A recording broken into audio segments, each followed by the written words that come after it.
Dual City Studios in Texas, USA. Just ahead, we talk to the event manager of the American Solar Car Challenge, Gail Luck. Jeff has the Motor Minute. I'll review the 2026 VW Tiguan. Howdy, along with Mike out of this world Mars, over there. We always need more Jeff Dziekan.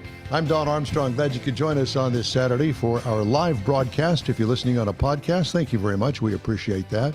It's a big, hot day down here in Texas. Yep, and it's an awful day up there in the Northeast with the Canadian smoke and the floods in Central Texas. It's a mess wherever you go. Of course, the news media is going to make it a lot worse than it really is, except for the floods in Texas. They're pretty bad. Yeah, it's really bad over there. So good luck to all those people. The governor's been on the air, the disaster areas. It's really a sad situation there. But that's not what we're here to talk about today. Our guest is Gail Luck, and that she is with an organization that basically runs, manages, oversees, and puts events together for solar cars across the United States. Gail, good morning to you, and thanks so much for joining us. Good morning. Thank you very much for having us. Yeah, we do have a slight delay in her responses to us because of the crack staff that she's got there. Because, they know solar cars, but when it comes to audio, they got to wait for a minute for it to catch up. It's kind of like a turbocharged car. You press on the accelerator pedal and you got to wait 5 minutes for it to go. I had to say that. So he drives funny cars. Yeah. Anyway, well, Gail, so we talked about this off the air before we went on. FSGP ASC Event Director and the Operations Director for IEF. Could you kind of unreel all of that for us, please? Sure. IEF is Innovators Educational Foundation. We are the 501c3 nonprofit that was formed in the fall of 2009 to continue the solar car events here in the U.S. at the collegiate level. And so we run two events. We run the Formula Sun Grand Prix, which is our 3-day endurance track event. And then we also run the American Solar Challenge, which is our cross-country road event that teams are trying to qualify for. And so this year we have a title sponsor, Electrek. And so our Electrek Formula Sun Grand Prix is what teams are going through scrutineering for right now. And they'll be hitting the track July 21st, 22nd, and 23rd here at the Brainerd International Raceway. And then teams that pass scrutineering and qualify during our track event will move on to the road event, the Electrek American Solar Challenge 2026, going from Minneapolis, Minnesota on July 25th through August 1st. They'll finish in Amarillo, Texas. Wow, man! I can only imagine the motel bill for that trip, because it's not one of those that we're going to do 90 miles an hour on the interstate on. I would imagine. Nope, we are following largely two national scenic byways this year. The Great River Road coming out of Minneapolis and going through Minnesota, Wisconsin, Iowa, and into Illinois.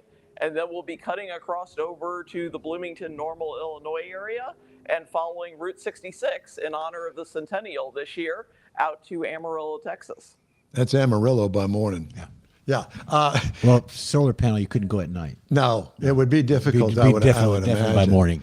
All right. So how many vehicles are going to be allowed in the qualification rounds here to go on the actual tour itself?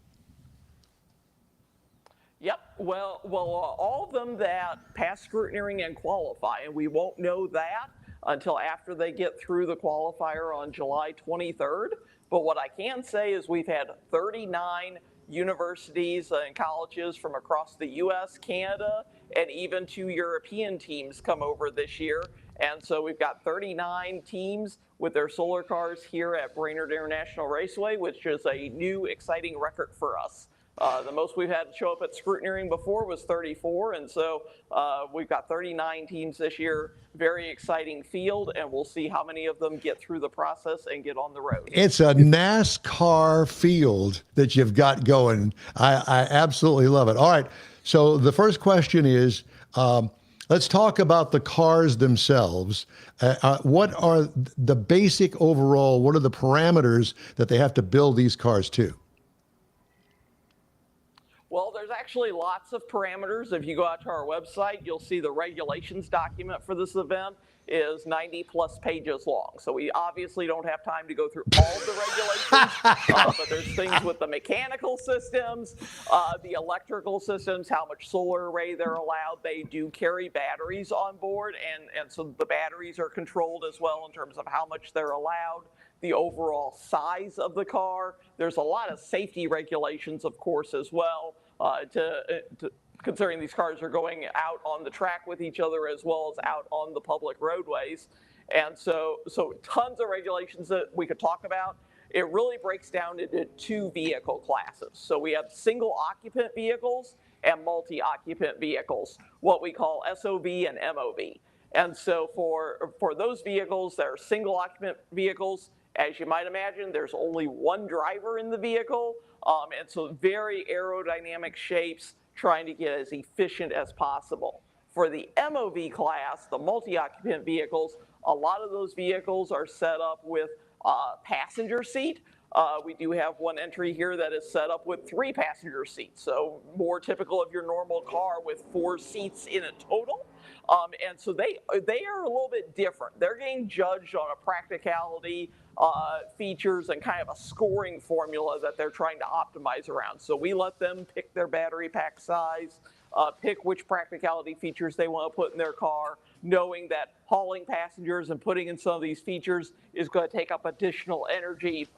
But they're trying to optimize around more being something that might lead towards real road type cars that average Joe consumer might want to purchase in the future.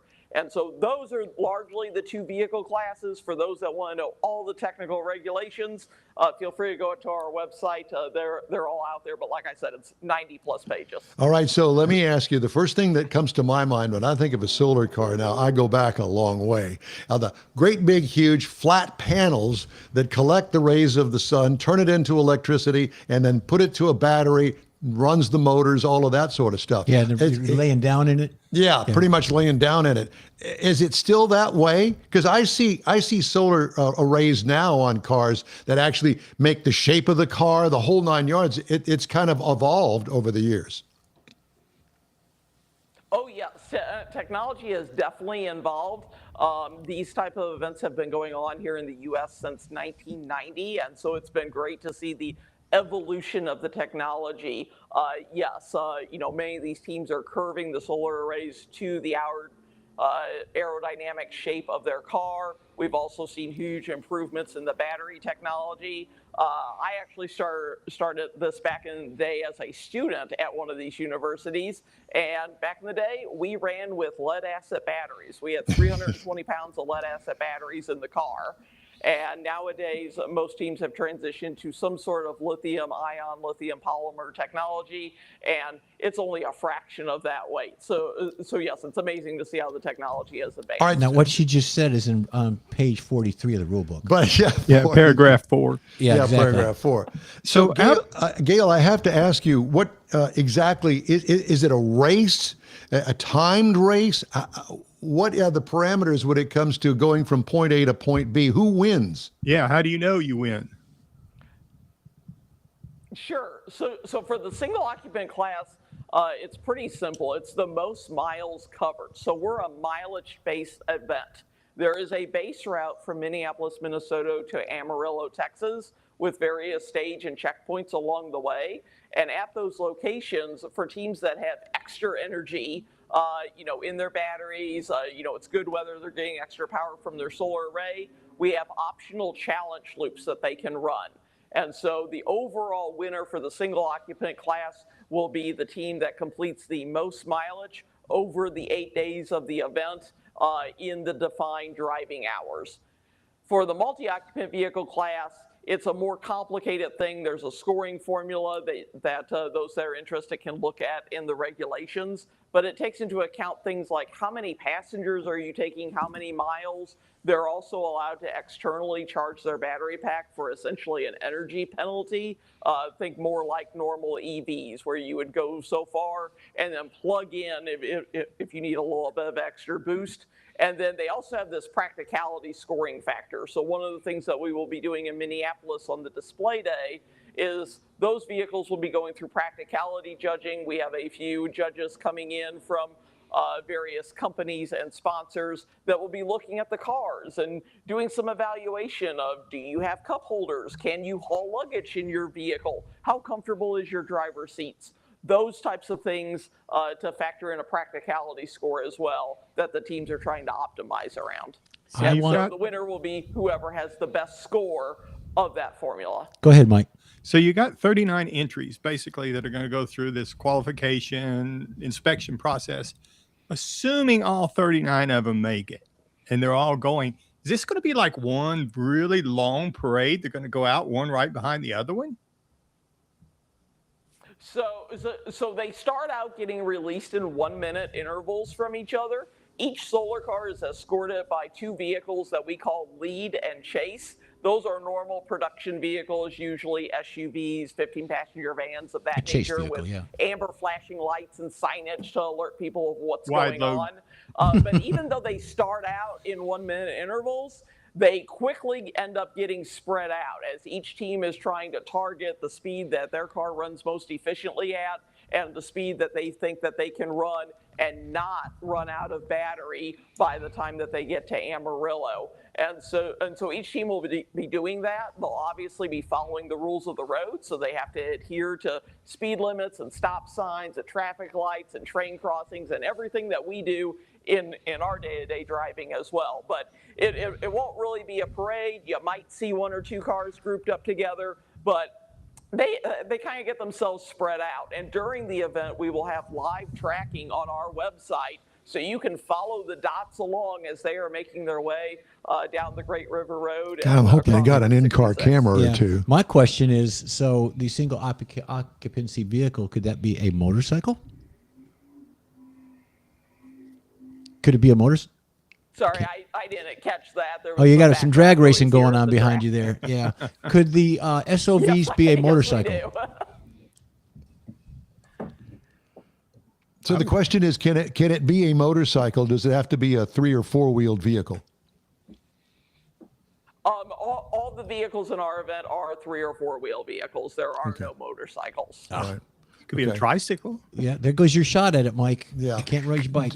Are there in-car cameras? There are no in-car cameras. They take electricity. Unless a team chooses to Yeah. do a point-of-view camera on their own, because all of these teams have their media teams as well. Yeah, I'm sure. So how big is the event? How many people are going down the road following all of the guys and girls with the cars?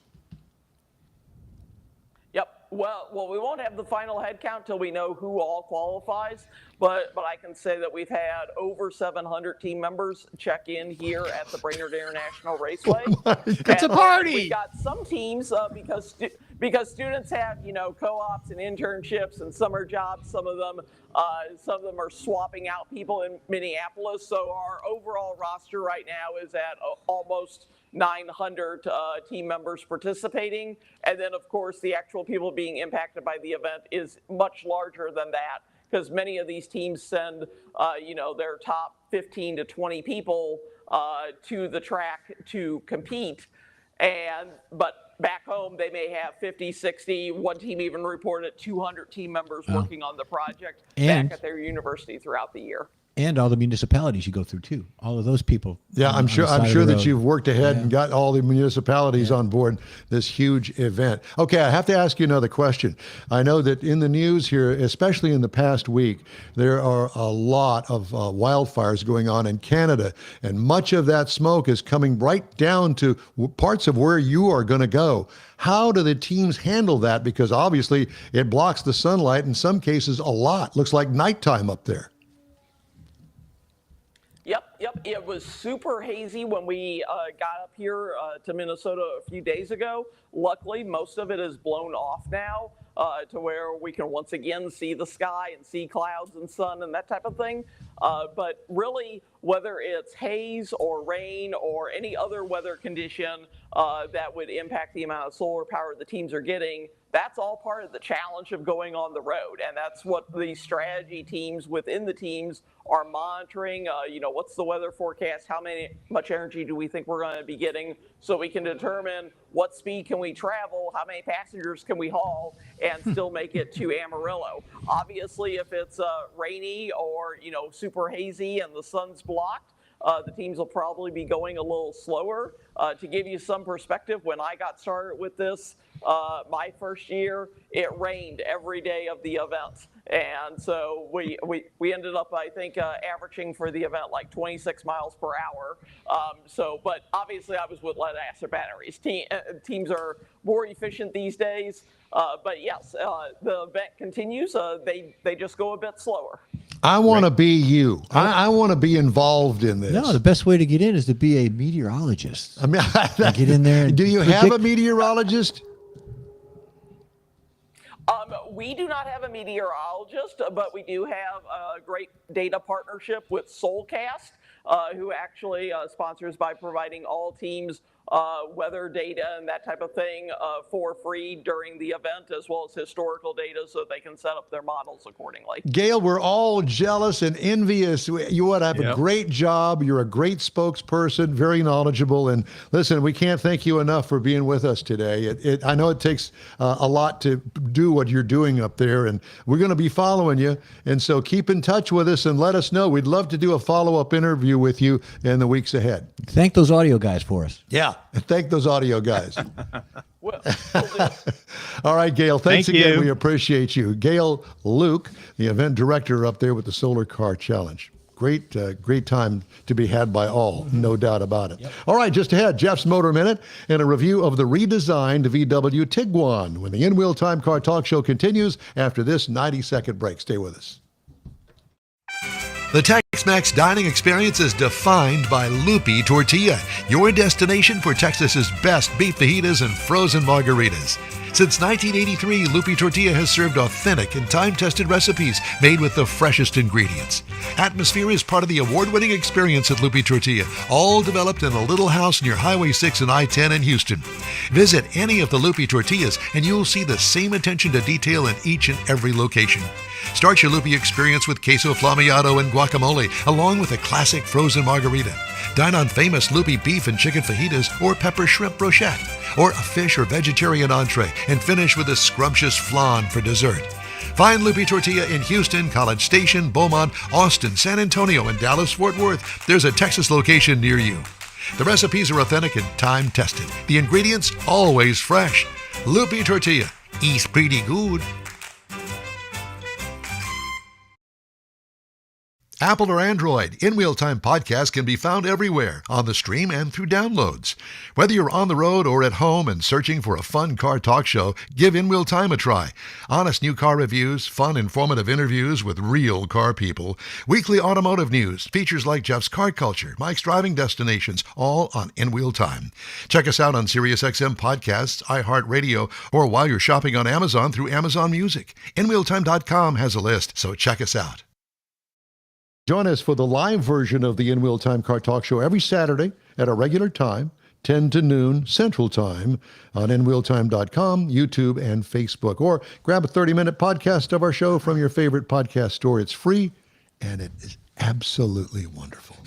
God, you're going to love it. Time now for the Motor Minute, Jeffrey. Well, here we go. IndyCar. We haven't talked about them specifically in a while, but IndyCar announces the start time for the highly anticipated Freedom 250 Grand Prix on the streets of Washington, D.C. That's coming up. The NTT Indy Series is geared up for the streets of Washington for the first time, and it will be on August 23rd, and they're getting ready for the green flag right now. So there's absolutely no question about it. The Freedom 250 of Washington, D.C. is going to be a full spectacle. Cars, racing future, past events, some of the most iconic moments to be around. Now, the practices for 1 and 2 will air on Saturday the 22nd on FS1 and FS2, respectively. Qualifying will take place on the evening of the 5th, from 5 to 6:30 on that 22nd. And then Sunday, the morning of the broadcast, it's lap-by-lap coverage with Will Buxton, along with the former drivers, turned broadcaster Townsend Bell, and James Hinchcliffe. Coverage starts at 11:30 a.m. Eastern, with the race getting started about 1 p.m. So there's a lot of coverage. It's going to be a lot of hoopla. You're going to be seeing a lot of stuff on TV, especially Fox and FS1 for the advertisements. You'll see it going on. But sounds pretty exciting. Kind of looking forward to it. Don't know what to expect being in the city. They do it in other cities, but I just kind of Washington, the capital and all that stuff. So we'll see how that goes. Apparently that is a big deal, and Yeah. a lot of people are involved and going. And it's a free event. Yeah. Oh, is it free? It's a free event. Wow. There's going to be a bajillion people Well, there. Bajillion and two, because I think you and I are going. Aren't we? I wish. Yeah, I think we need to do the show from there, Mars. Just saying. Our luck, we do it on the Yeah. 24th after the race. Yeah, that's right. Well, yeah, that would be the delay part of it. There you go. All right. What's coming up?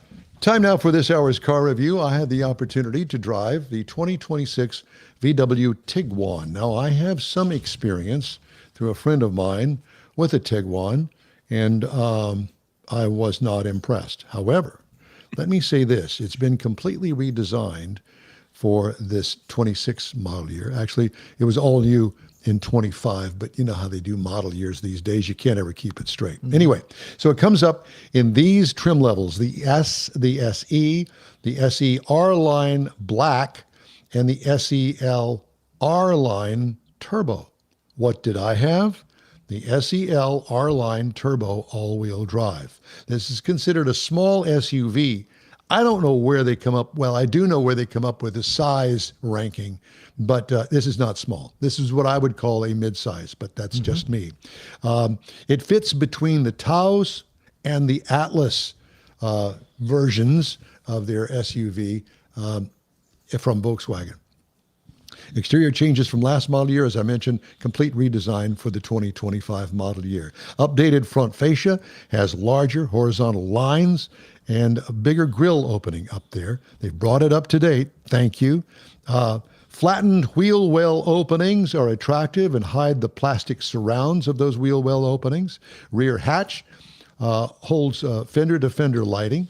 The sunshade and small rear window give it a fastback look.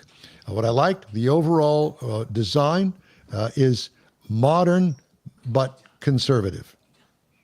Just grab her by the collar. We're having an issue with the dog in here this morning, and it's turned into being a pest. Is what it is.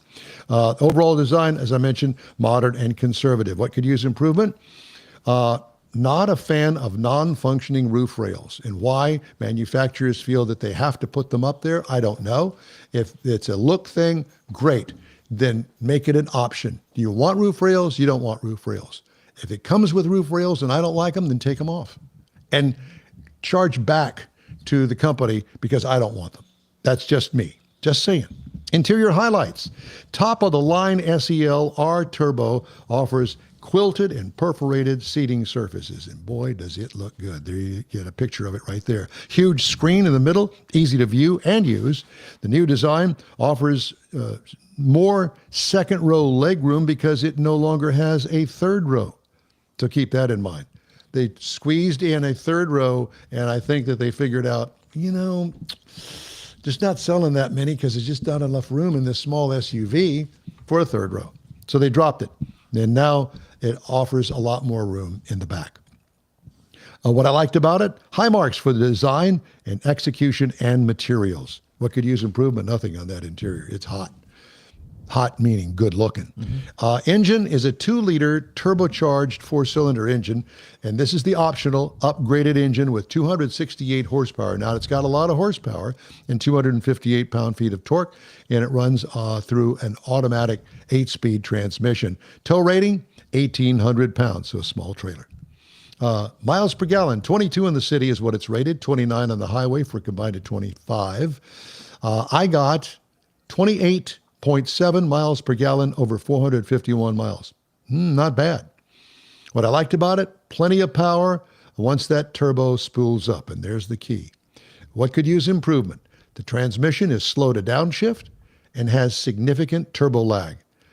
It may be fine for you or somebody that drives conservatively, maybe mom, grandma, whatever.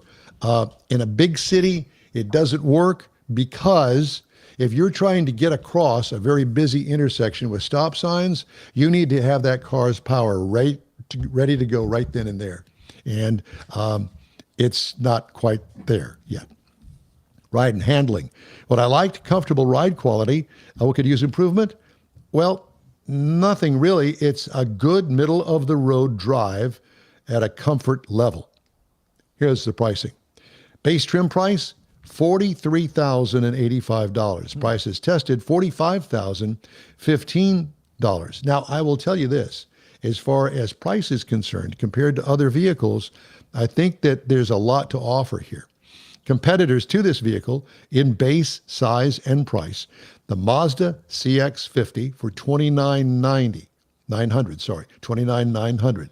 Now remember, the base model price on this Tiguan is $30,805, so it's right in there with it. The Honda CR-V starts at $39,920, and the Kia Sportage goes at the beginning at $28,790. So that gives you some options there to look at if you're in the market for this size vehicle. Next week, I'm going to review the Toyota RAV4. And again, big changes to this very popular vehicle, the Toyota RAV4. That's going to be next week. And that's my review of the 2026 VW Tiguan. Comments, suggestions? It's a good-looking car. I like the car, the shape of it. It does look rather large when you see one on the road. It's not bad. I mean, It's kind of bulbous, I guess. yeah, a little bit, and it's got that Volkswagen look. You know, the front end look. I like the look of it. Yeah. I love the interior. Of course, this was the top of the line. Interior, yeah. Yeah, this is the top of the line vehicle.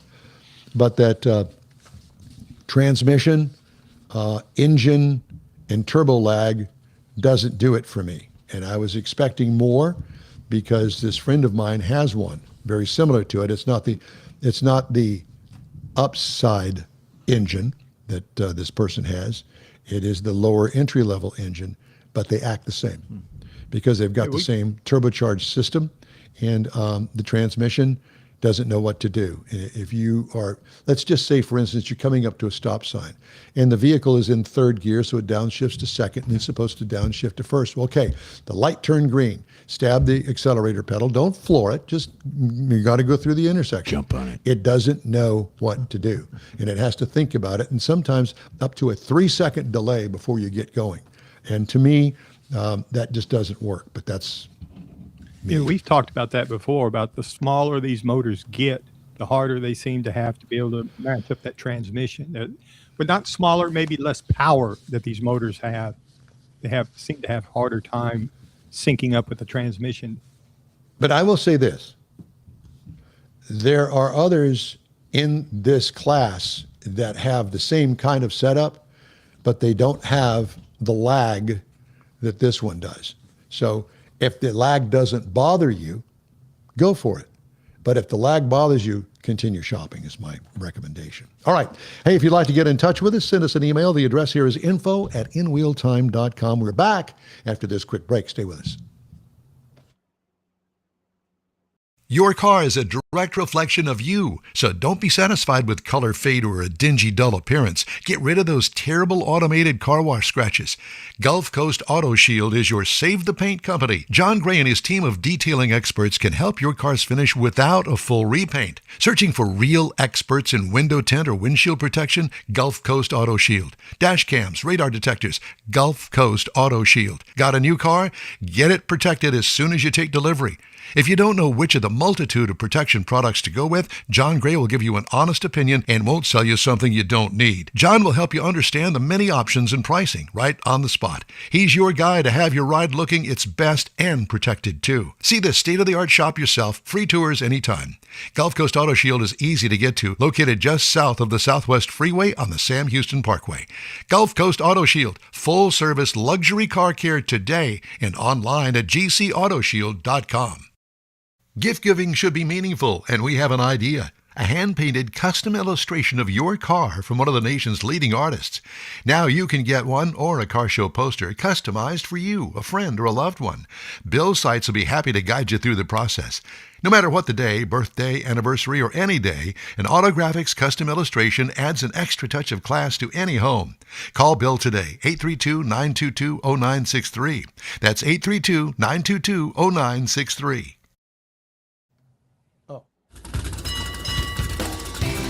You've got the In Real Time Car Talk Show. Sure? I'm not sure of anything, ever. I've learned at my age that, no, I'm not sure of anything. All Just right. ahead, death, I'm sure of that. Just ahead, Caroline Cash with the Governor's Highway Safety Association. All right. Plus, Jeff has the racing calendar, and we'll have This Week in Auto History. I'll have stories making automotive news headlines this week. Howdy, along with Mike out of this world, Mars. There he is. We always need more Jeff Dziekan. I'm Don Armstrong. Glad you could join us. If you're wondering why I'm fiddling over here, well, this is our audio. We moved it over here because I don't like the wires sticking up over here.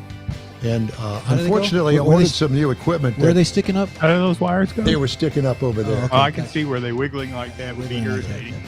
So, Very distracting. Yeah. So, anyway, it's back to the drawing board. So I moved the console over here. So that's why I'm looking over here. Yeah. I'm not looking at my pedicure that I had, which is absolutely stunning. But that's another story I for thought you another were show. afraid of that. I would never do it. I could never do that. I thought you were serious. You do that? I do. Oh, It's no. awesome. No. Never, Oh, yeah. Never. Love it. If Well- you want to go for a pedicure, call me. I'll go with you. Yeah. Well, not me. I'm good. You just go for yourself. All right.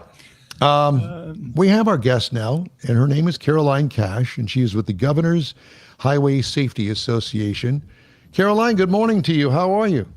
I'm well. Thank you so much for having me. Appreciate the opportunity. Yes, absolutely, and it's a pleasure to be with you. Where are we speaking to you from? What city are you in? I am in Frederick, Maryland, and Governor's Highway Safety Association. We are in Washington, D.C. Oh, Okay. very good. Well, that's just down the street from you, right? Well, Kind of. far enough. Yeah, well, yeah, I would imagine. So let me ask you this. Do you drive or take the train? How do you get between Washington and Maryland?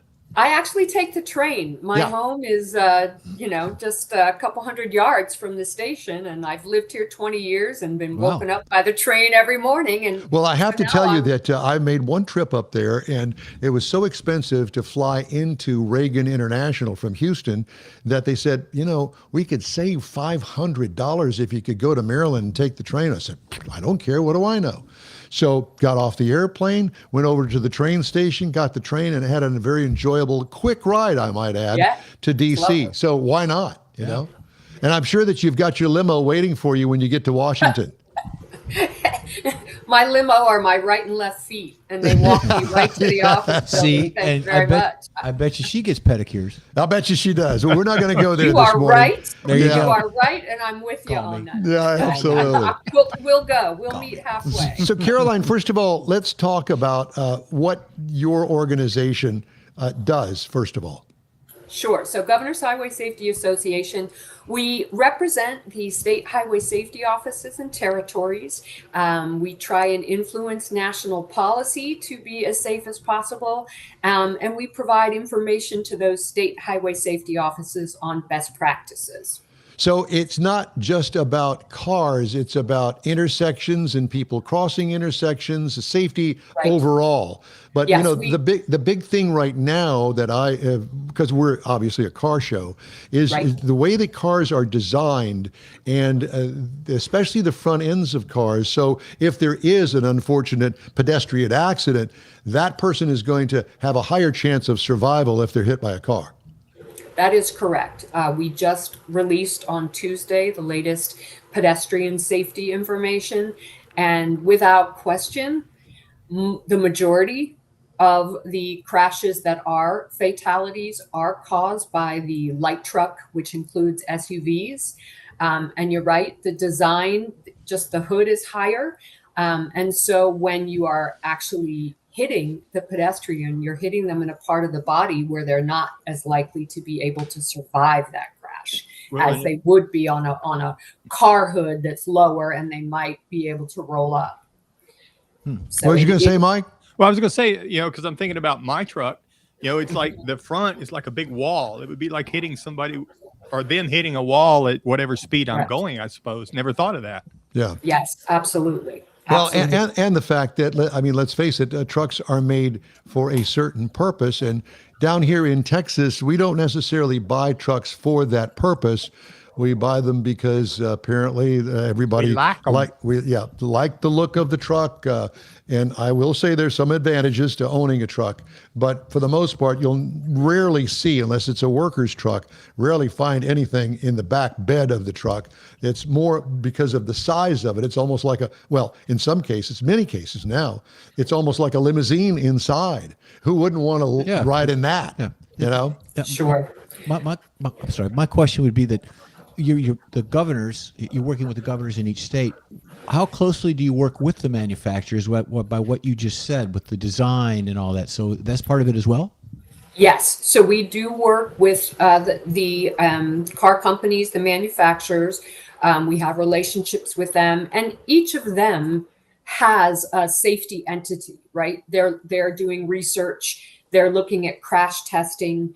And certainly we discuss with them closely pedestrian safety, as well as impaired driving, distracted driving. What can we do together to help prevent these crashes, whether it's in the design of the vehicle, whether it's in how we educate the consumer? You know, how many of us have bought a new car that has all these bells and whistles, and we really don't know how they work?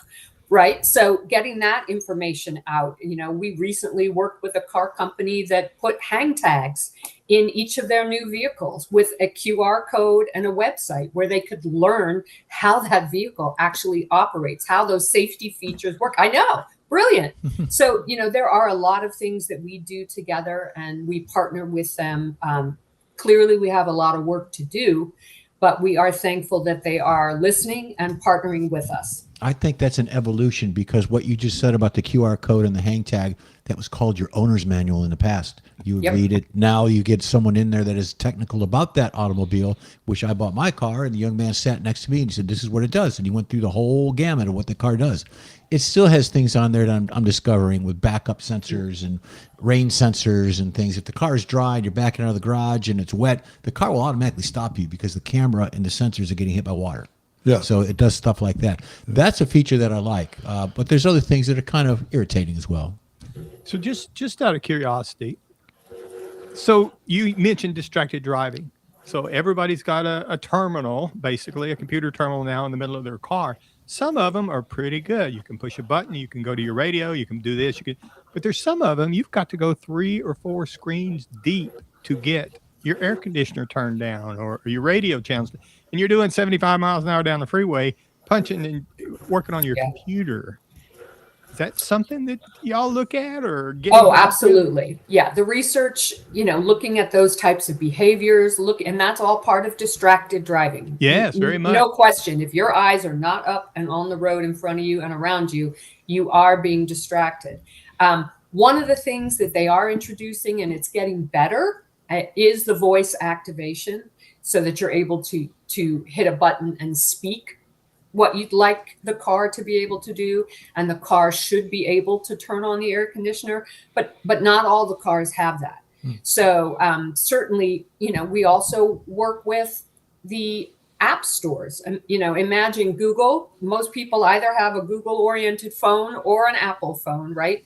And most of those phones have an app that would allow you to control that display, again, with your voice. By voice. So, you know, these are all things we're working on. So And how do you address that when it comes to General Motors doing away with the Apple and Android functions and going with the General Motors system?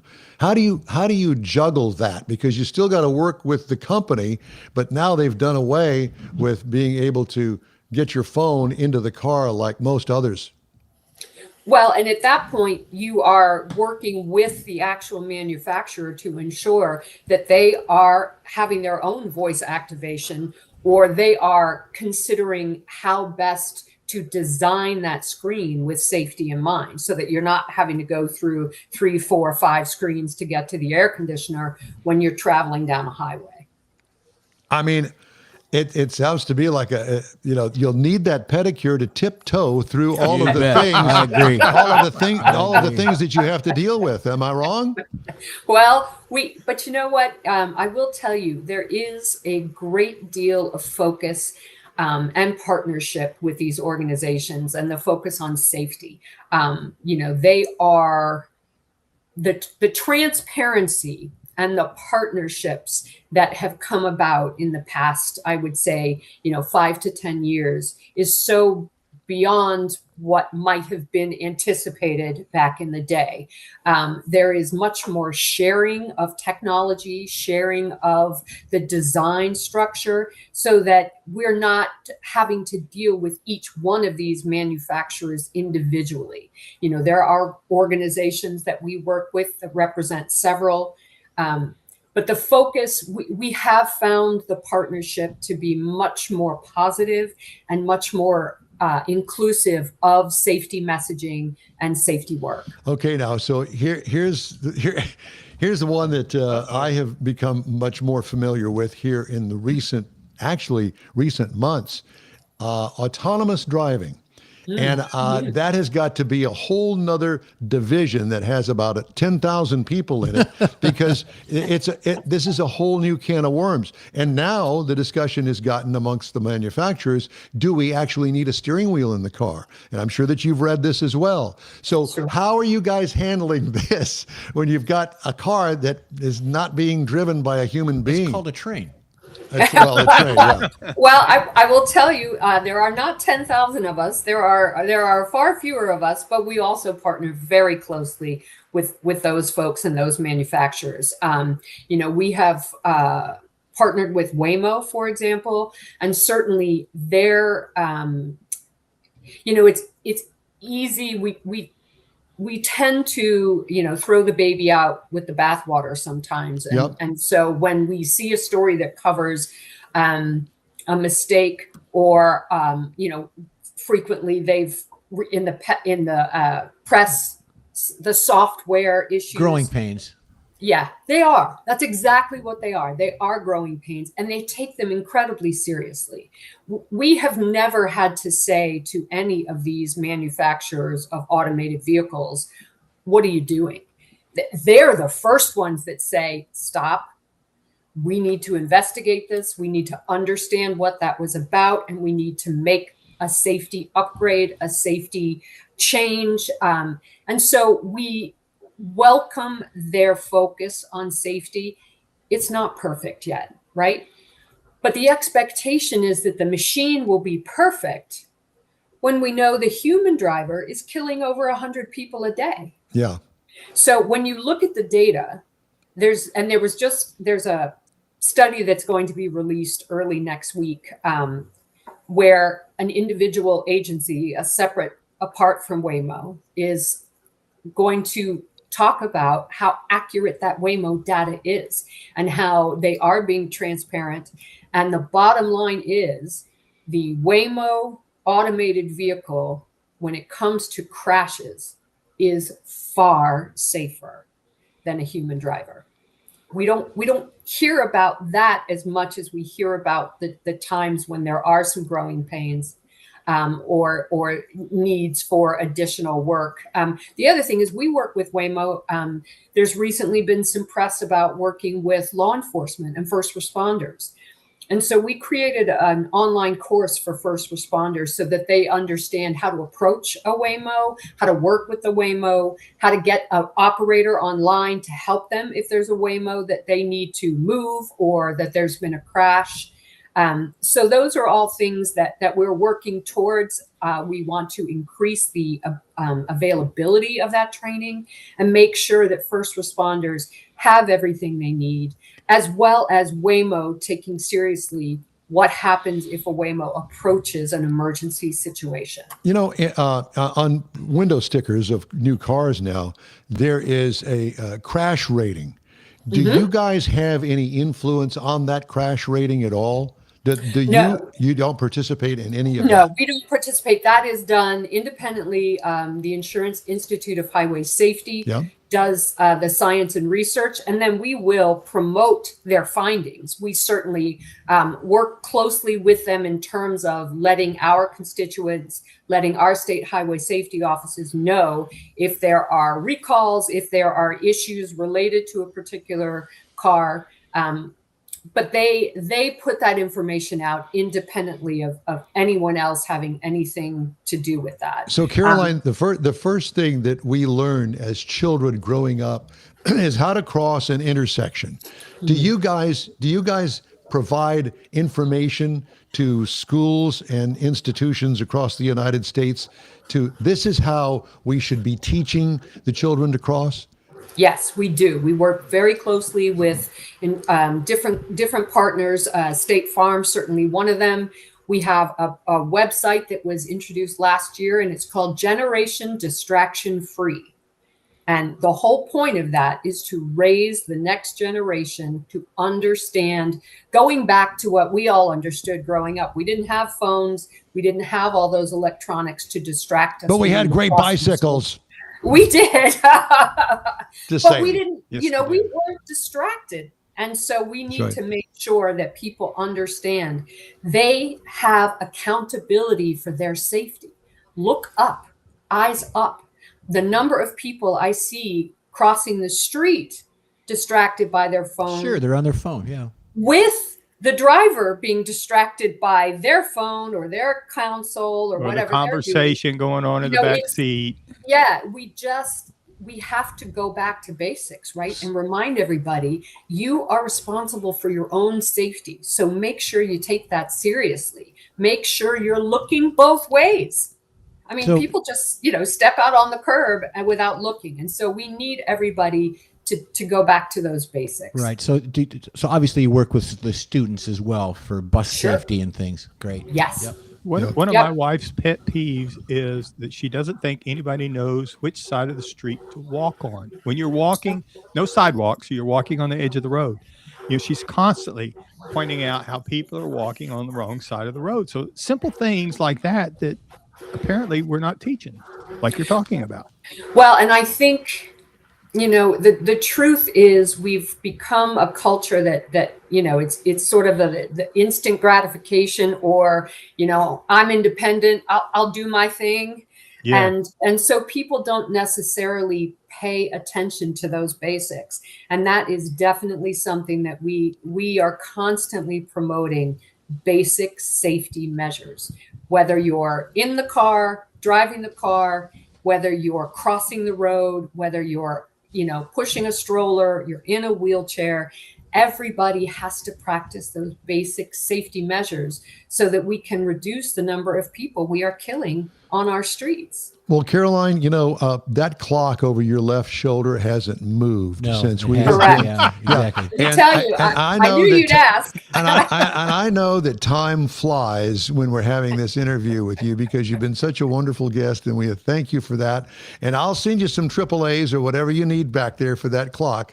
But it's been bugging me ever since you've been on the air with us. It is a reminder to me, quickly, my grandfather's clock.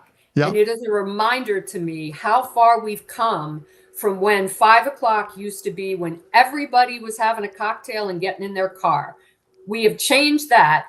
We have a lot of work to do, but it is a reminder of how far we've come. And that time has now begun at 7 o'clock instead of 5 That's o'clock. That's her next appointment for pedicure. That's right, for my pedicure. Appointment.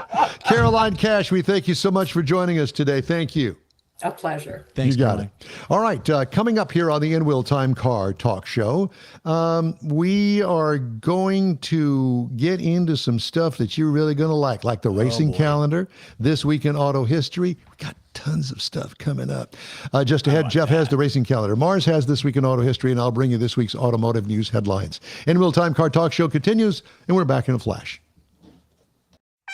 The Tex-Mex dining experience is defined by Loopy Tortilla, your destination for Texas's best beef fajitas and frozen margaritas. Since 1983, Lupi Tortilla has served authentic and time-tested recipes made with the freshest ingredients. Atmosphere is part of the award-winning experience at Lupi Tortilla, all developed in a little house near Highway 6 and I-10 in Houston.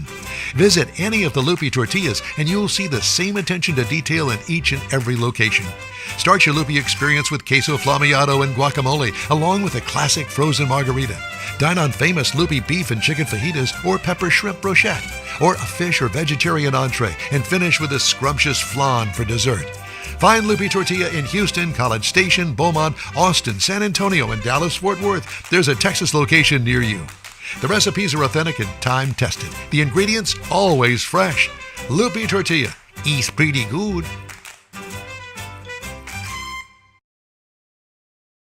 The In Wheel Time Car Talk Show thanks you for 15 wonderful years. Yep, our first show aired May 7th, 2011 on a local radio station. Then it was a move to the digital world and social media, and you followed. Thank you. We continue to build and grow our fan base, and it's all because of you and your auto enthusiast friends. We appreciate your support.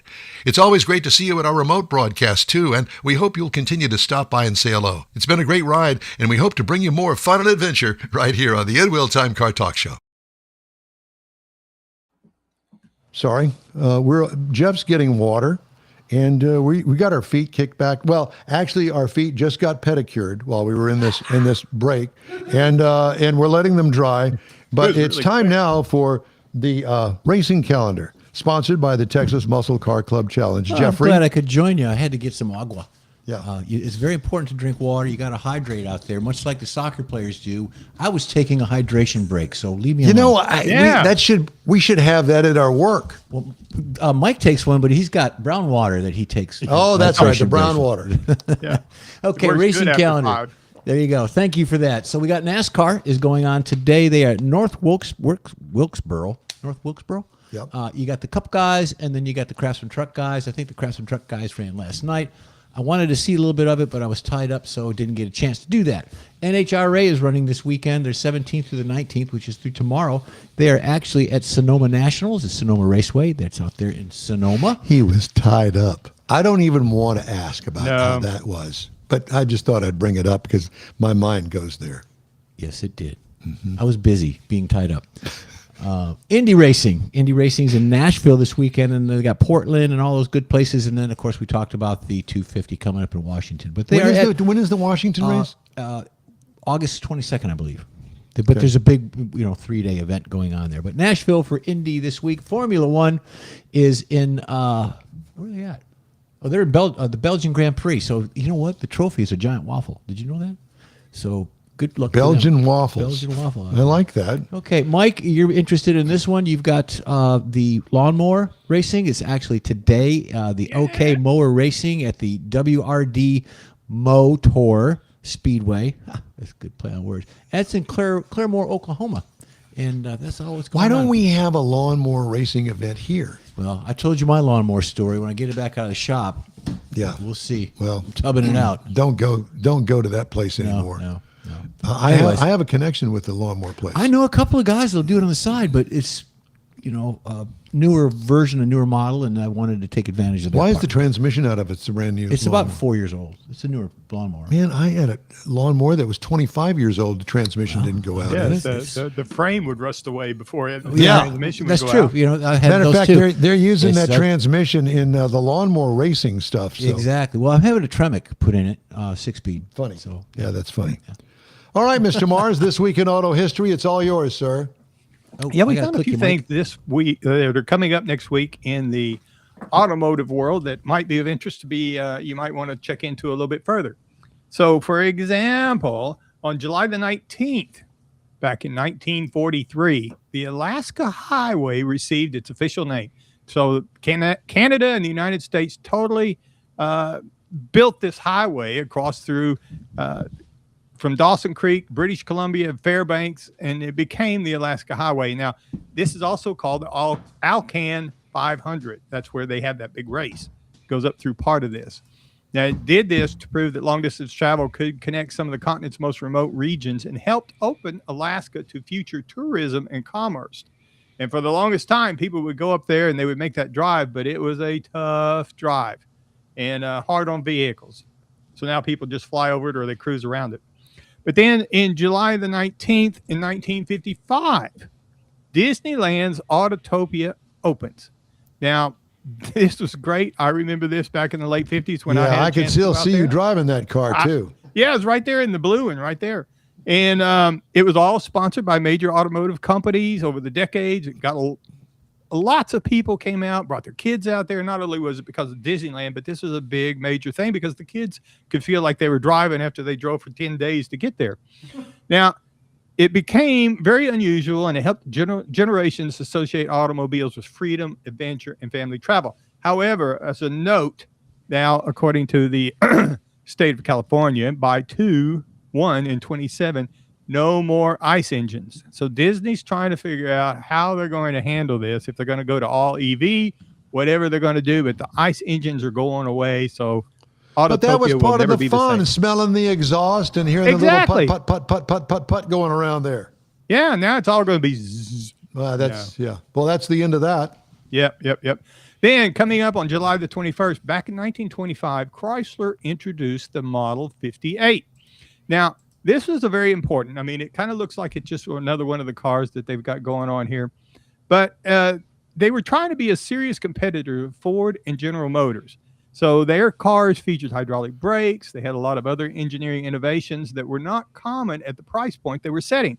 And what this really was the bridge between the Maxwell Chalmers car company and the emerging Chrysler company. So this was the real important car that took them out of the Maxwell state and straight into the Chrysler Corporation, trying to become what they are today.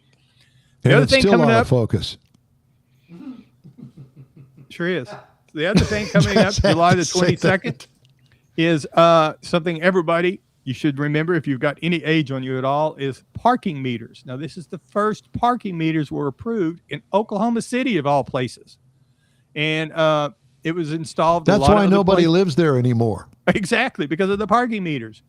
Now, they were obviously very unpopular with motorists, but they became an important part of the automotive infrastructure, and they influenced traffic management in cities across America because that's how they could get people in, get people out, and it also became a source of revenue for many cities.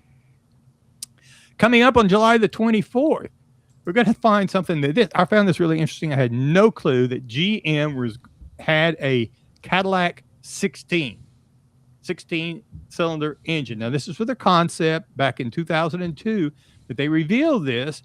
It was a massive luxury car with a massive V16 engine in it. Now, it's really a good-looking car, and you can see how a lot of the designs that have come up since then have followed this as far as the body lines and things go, but it just it was part of the thing that they were moving into that line, and this concept car is what generated a lot of buzz at the car shows at the time. Unfortunately, it never made it into production beyond the concept stage. Then coming up on July the 25th, now I really like this one, and one of these days we're going to do some more stories on it, but it was the first, 1971, the first Cannonball Baker C2 Shining Sea Memorial Trophy Dash. Now, this is where it started in Red Ball Garage on the East Coast and went to the Portofino Hotel in Redondo Beach in California. Now, it was organized by Brock Yates. There's a lot of reasons, the big story behind that, but the bottom line is the idea was to get from New York to California as soon as possible on public roads. Now, it was very controversial, became what they called an outlaw race, and there's a lot of movies that were made about this race. And in 1981, the biggest one, it was the first of a series of 3, was the Cannonball Run. They made a couple of remakes after that, but there's several others. The Gumball Rally is the one I like the best, but it was based on the 1979 Cannonball Baker C2 Shining Sea Memorial Trophy Dash. So, and that was really the last one that was, but it was based on a true story about a real race. Okay, and that's some things you can look at this coming week in automotive history. All right, thank you, sir. We'd love to hear from you. Shoot us an email. The address is info@inwheeltime.com. We're back right after this quick break. Stay with us. The Tex-Mex dining experience is defined by Lupi Tortilla, your destination for Texas's best beef fajitas and frozen margaritas. Since 1983, Lupi Tortilla has served authentic and time-tested recipes made with the freshest ingredients. Atmosphere is part of the award-winning experience at Lupi Tortilla, all developed in a little house near Highway 6 and I-10 in Houston. Visit any of the Lupi Tortillas and you'll see the same attention to detail in each and every location. Start your Lupi experience with queso flammeado and guacamole, along with a classic frozen margarita. Dine on famous Lupi beef and chicken fajitas or pepper shrimp brochette, or a fish or vegetarian entree, and finish with a scrumptious flan for dessert. Find Lupi Tortilla in Houston, College Station, Beaumont, Austin, San Antonio, and Dallas-Fort Worth. There's a Texas location near you. The recipes are authentic and time-tested. The ingredients always fresh. Lupi Tortilla. Eats pretty good.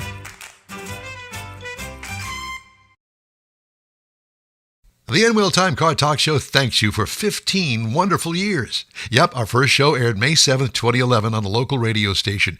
Then it was a move to the digital world and social media, and you followed. Thank you. We continue to build and grow our fan base, and it's all because of you and your auto enthusiast friends. We appreciate your support. It's always great to see you at our remote broadcast, too, and we hope you'll continue to stop by and say hello. It's been a great ride, and we hope to bring you more fun and adventure right here on the In-Wheel Time Car Talk Show.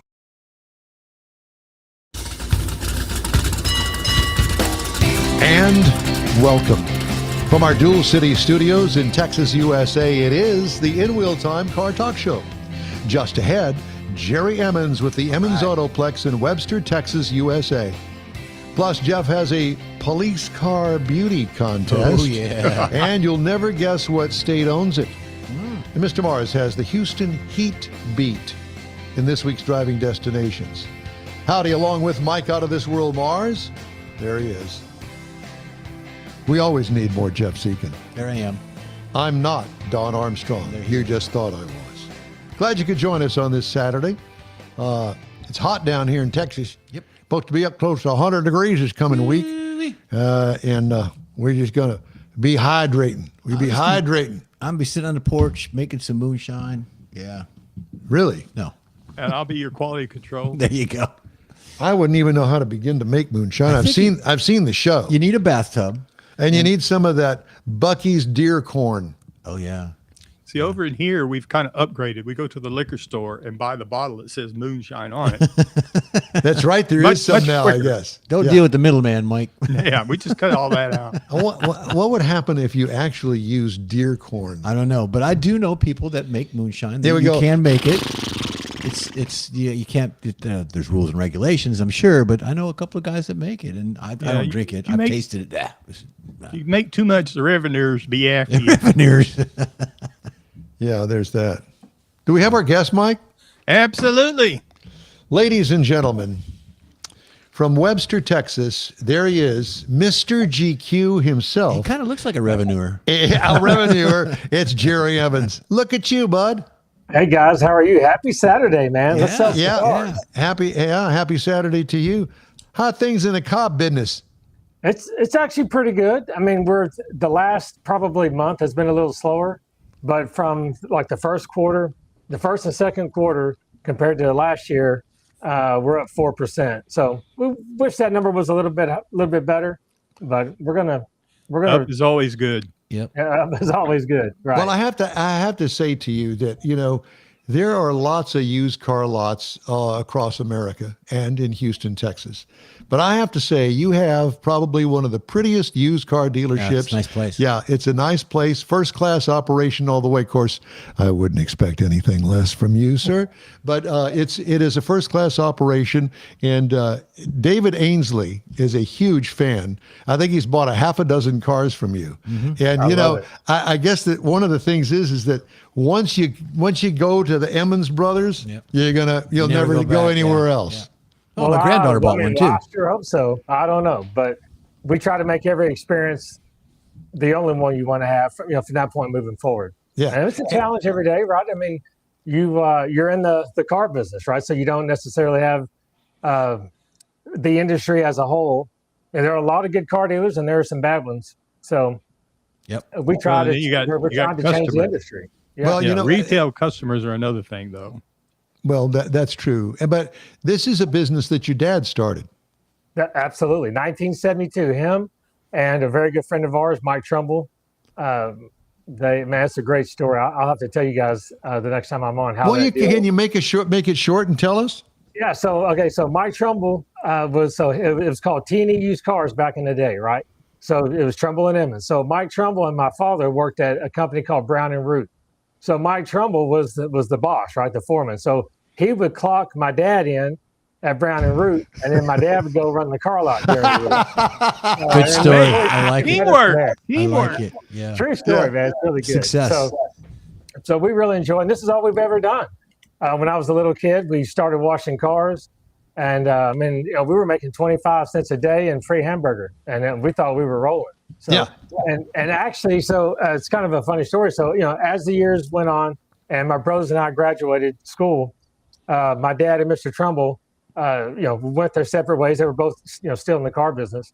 And I remember I won the U.S. Nationals, which is for the NHRA drag racing world.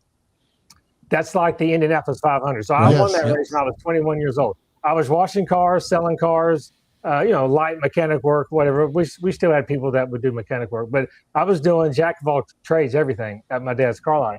And when I won, it's going to sound so bad, but I don't want this to sound as bad as it's going to sound. But when I won, I told my dad and I, we were all going home from the U.S. Nationals, and I'd won that day or that weekend. And I put my arm around my dad as I'm driving the truck, and I said, "Pops, my days of washing cars are over. I'm the U.S. Nationals champion." And we laugh about that, right? But that was the last time. I mean, I've washed a car every now and then, but that's when we kind of like changed, right? We started, okay, we're going to race a lot. We're going to really make ourselves known in the car business. So every year we just try to make good strides. You want to do good business. So if you do good business, you guys know, if you do good business, it should take care of itself. Well, people come back.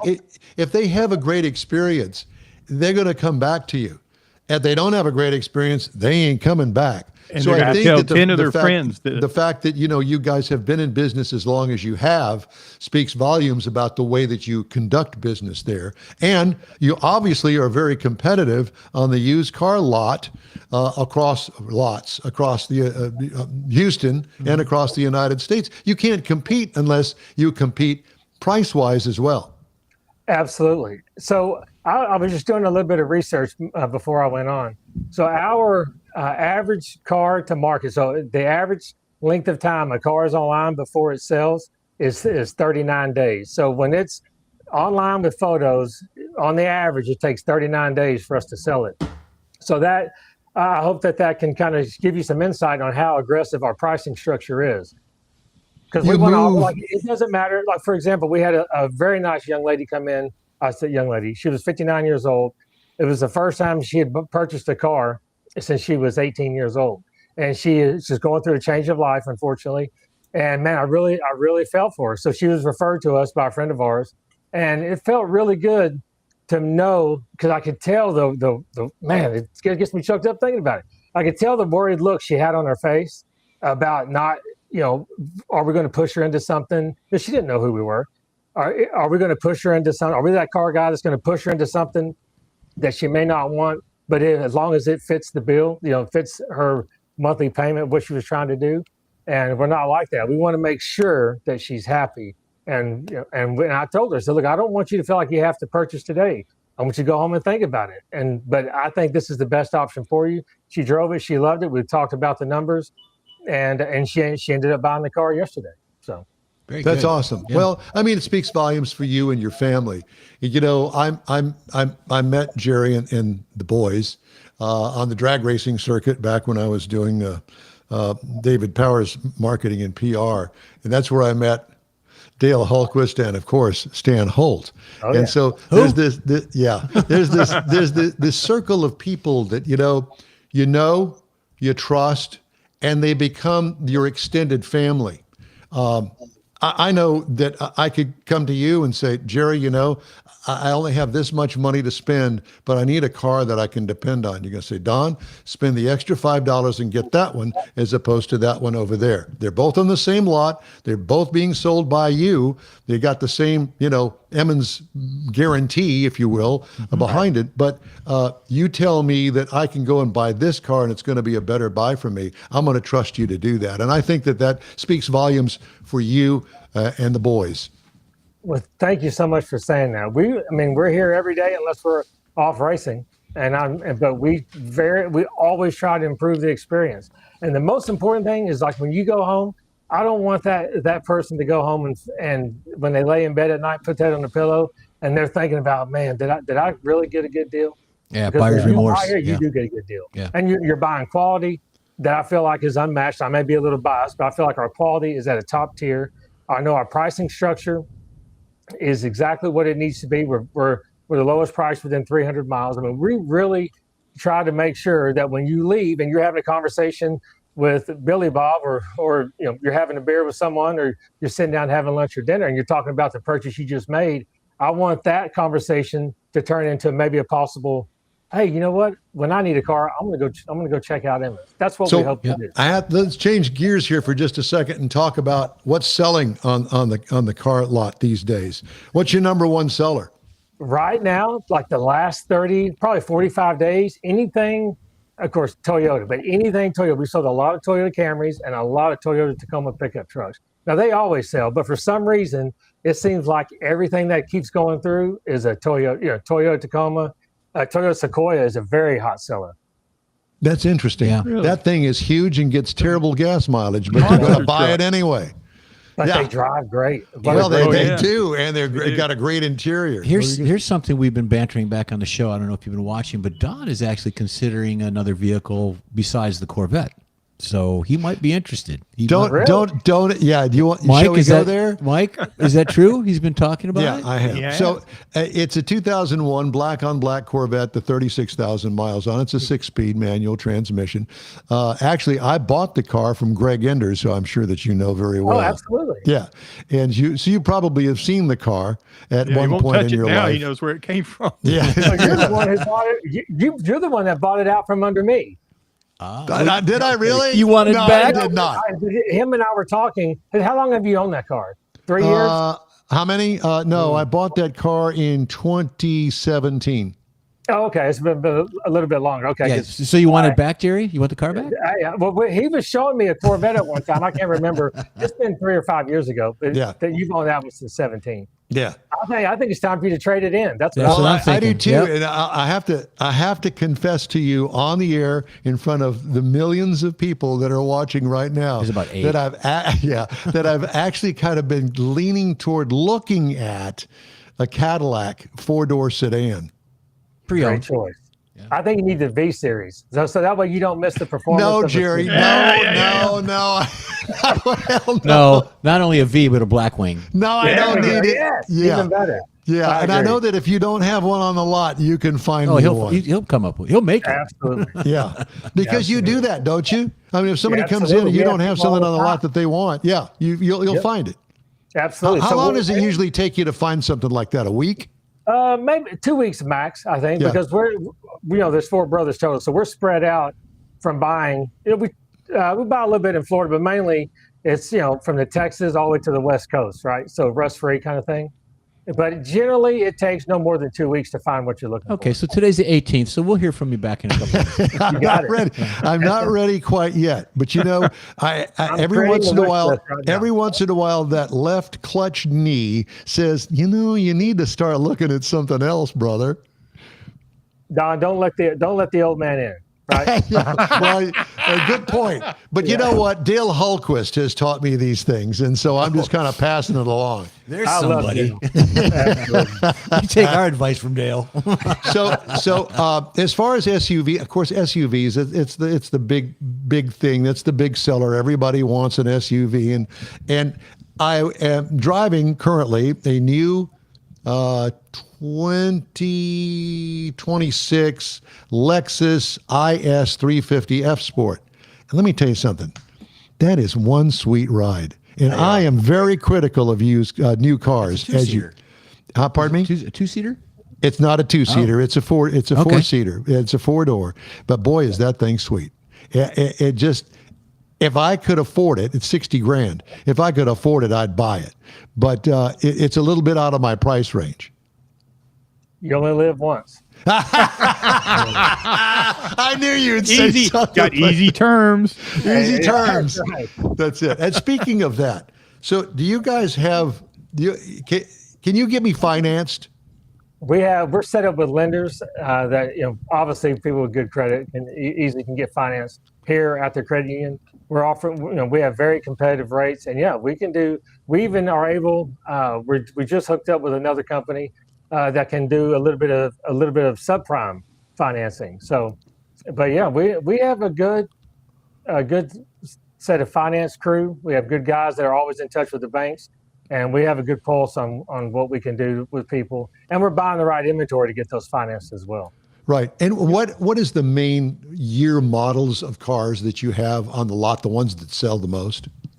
Well, I think for us, it's just about price point, right? But we like to have, anything 5 years older is like for 2020, I think is good, but we don't let that keep us from buying a low mileage 2010, 2008 Camry or a pickup truck, something like that. Something special. But we like to have, a good selection of 2020 and above. How many cars do you have on the lot right now? Currently, we're at 770. And we're it's just always the trouble. We're trying to get them online, right? So we have, I think, 770. So 601 is what we have online. So what you're telling me is that you're buying acreage all around the Emmons dealership. I need some in real time money, and we can keep expanding. How about that? Yeah. Okay. Well, we don't want to go down that rabbit hole. No. So out of those 660, how many are Cadillacs? Oh gosh, that's good. I bet there's at least 20. I'm still poking the bear. Yeah.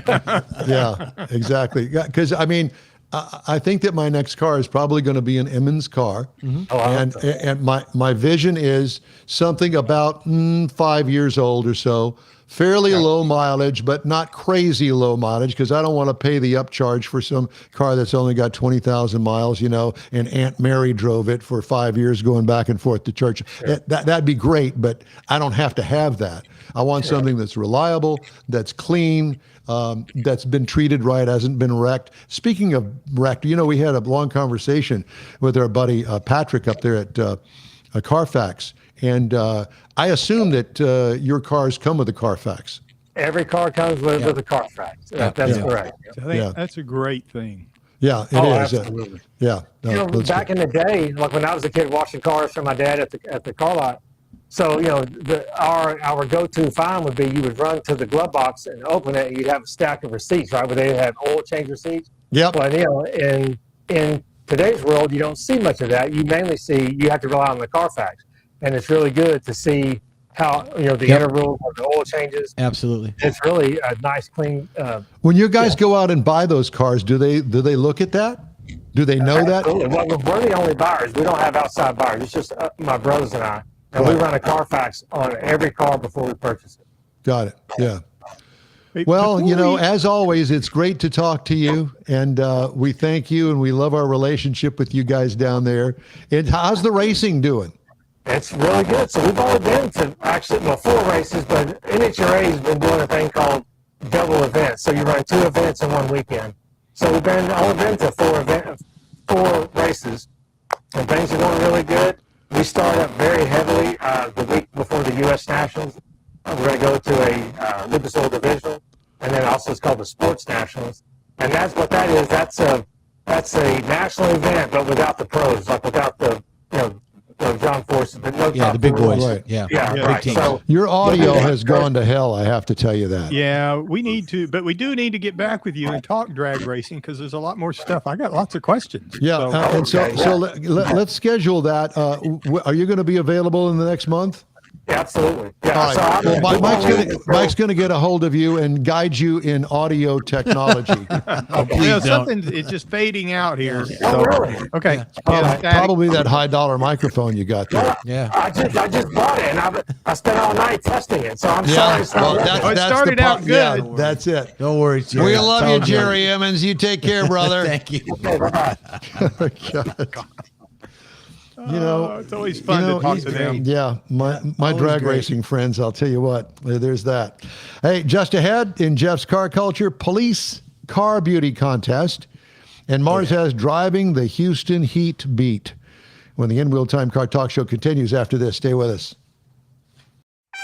The text Tex-Mex dining experience is defined by Lupi Tortilla, your destination for Texas's best beef fajitas and frozen margaritas. Since 1983, Lupi Tortilla has served authentic and time-tested recipes made with the freshest ingredients. Atmosphere is part of the award-winning experience at Lupi Tortilla, all developed in a little house near Highway 6 and I-10 in Houston. Visit any of the Lupi Tortillas and you'll see the same attention to detail in each and every location. Start your Lupi experience with queso flamiado and guacamole, along with a classic frozen margarita. Dine on famous Lupi beef and chicken fajitas or pepper shrimp brochette, or a fish or vegetarian entree, and finish with a scrumptious flan for dessert. Find Lupi Tortilla in Houston, College Station, Beaumont, Austin, San Antonio, and Dallas-Fort Worth. There's a Texas location near you. The recipes are authentic and time-tested. The ingredients always fresh. Lupi Tortilla. Eats pretty good. Apple or Android, In Wheel Time podcast can be found everywhere, on the stream and through downloads. Whether you're on the road or at home and searching for a fun car talk show, give In Wheel Time a try. Honest new car reviews, fun, informative interviews with real car people, weekly automotive news, features like Jeff's Car Culture, Mike's Driving Destinations, all on In Wheel Time. Check us out on SiriusXM Podcasts, iHeartRadio, or while you're shopping on Amazon through Amazon Music. InWheelTime.com has a list, so check us out. Join us 10 to noon Central Time every Saturday for our live show about all things automotive. It's a fun ride, and it's available on many podcast sources. Grab one that piques your interest. Time now for Jeff's Car Culture, American Police Car Beauty. Okay, here we go, Michael. So each year, state troopers from across the nation compete to see which has the prettiest police car. Well, the American Association of State Troopers, which is called the AAST, announced the results of the 13th annual Best Looking Cruiser contest after more than 360,000 votes poured in from supporters around the country. Go, Mike. So that right there, I don't have any specifics on the cars, or because there's a lot of them. Obviously, there's a whole bunch, but I'm going to give you the history and the way they break And this Mississippi. down. It looks like Mississippi because it's got a Mississippi map on it. Yeah. State. Yeah, there you go. So over the past 3 years, Florida's become the top cat or the top car for the past, 3 years. This year it appeared, though, as a streak would end. But the late in the game, the Sunshine State stormed back to a fourth consecutive Are we on the victory. wrong one, No, Mike? I just know. We're going to go through All these. right. Yeah, I'm just showing you what the other cars look like. We don't get down to the nitty-gritty till the end. So All right. Michigan spent much of the competition in first place, but Florida Highway Patrol's communication team mounted a late push that ultimately propelled the state's black and tan Mustang to win. That's not it. That's not a Mustang.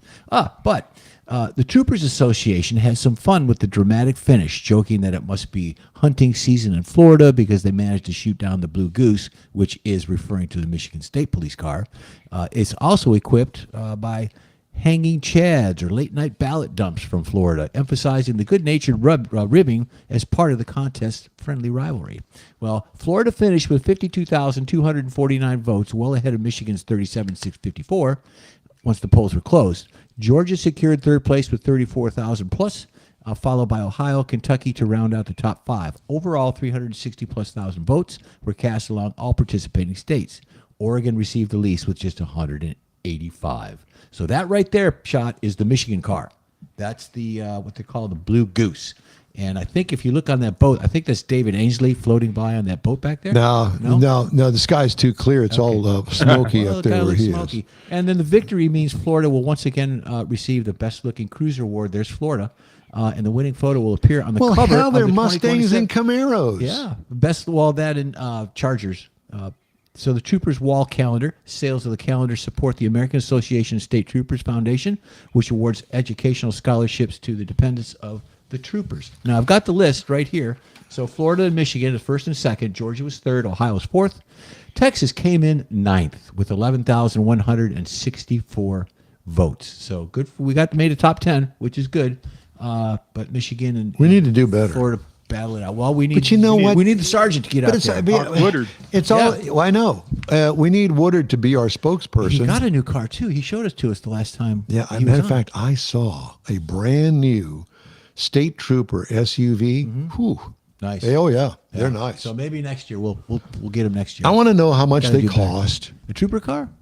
A lot. Well, I think it's all the add-ons because there Well, was it a, is. there was a dealership when I worked for ATD. There was a dealership in South Texas that did the Border Patrol vehicles, and they put the radios and the gun racks and all the stuff Yeah. in them, the stickers and all that. And that was a process. You had to be licensed through the state to work on those particular vehicles for the state, the vehicles in the dealership. So there's a little bit of regulation to go on with that, but I'm sure they're expensive, and it's all the add-ons. Mr. Mars has 4 minutes to complete his driving destination, the Houston Heat and the driving beat. Go, Mike. Where am I? No, it's Beat the Heat Drive. So coming up here, summer's coming up. It's going to be plenty hot. So we got a few things you can do. Number one, you can head off to the Bluebell Creameries. And this is about 75 miles from Houston. Summer, ice cream go together. Bluebell Creameries Visitor Center in Brenham is a great road trip. You can tour the facility. You can tour their museum. And you can also try out some of their different flavors of their ice cream. Then, if that's not what you're looking for, number two, go to the Bryan Museum down in Galveston. Now, this is fairly new. It opened in 2015, and it's in the old historic Galveston Orphans Home. Now, if the beach is too hot, this is where you want to go because it's all inside, air conditioned. There's over 70,000 artifacts from the American West and Texas to go in and look at, restored galleries, interactive exhibits, and it's all air conditioned. And it's nice to go along the Galveston seawall to kind of make your way back to Houston whenever you do that. Number three, a lot of people know it. We've been there a couple of times, the Lone Star Flight Museum in Houston. Now, there are 24 historical aircraft here, and kids are fascinated by airplanes. We are fascinated by airplanes. So this is a great museum to go visit.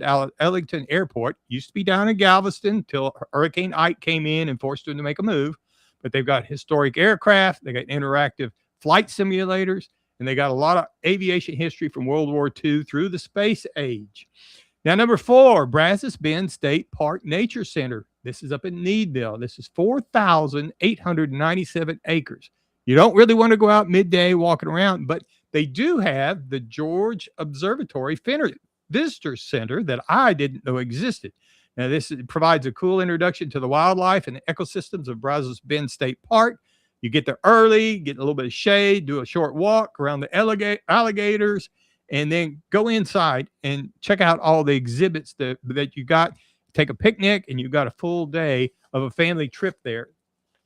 Then I wanted to bring up, that's with a family. Now, if you got your car and you want to go on a road trip, so you need a road to go drive on. So FM 149 in Montgomery to Anderson through the Sam Houston National Forest. Now, this is 48.3 miles, so it's not real long. Down Highway 149 goes through the towering pines of the Sam Houston National Forest, and you goes off to, you got beautiful old historical courthouses on either end of it that you can go in and visit. I've been to the Anderson a couple of times. And it's a great, nice drive after you've been with the family all day and you just want to sneak out for a quick drive. Tackle this one. So that's a few things you can do out of Houston to beat some of the summer heat coming up. So I have to ask you, Jeff and I were just sitting here looking at that courthouse thing, and you said you've been there several times. Were you in handcuffs? Yeah, was it for a misdemeanor or? No. Driving? It was actually on doing some family research, actually up in Anderson County. So you're visiting an inmate. Yes, it was a very distant cousin. The question I have, you said you walk along the alligators. A short walk with along the near the alligators, you can see the alligators. Short walk. Okay, it's gonna be, you're gonna have to run real fast. Well, you don't want to get that close. Have you ever been there? No, I don't have. You know, it's right down the street from where we are, and I will tell you that I have been there, and there is a lookout over a swamp, and you cannot believe the number of alligators that you can see walk out across there. on alligator. Yeah, and you definitely don't want to take a small dog, and you don't want to take children off the leash, because those things are faster than you think You they take are. a mother-in-law out there. Yeah, well, there's that. Yeah. Anyway. All right. Thank you, sir. The In-Wheel Time Car Talk Show will continue right after this quick break. Stay with us.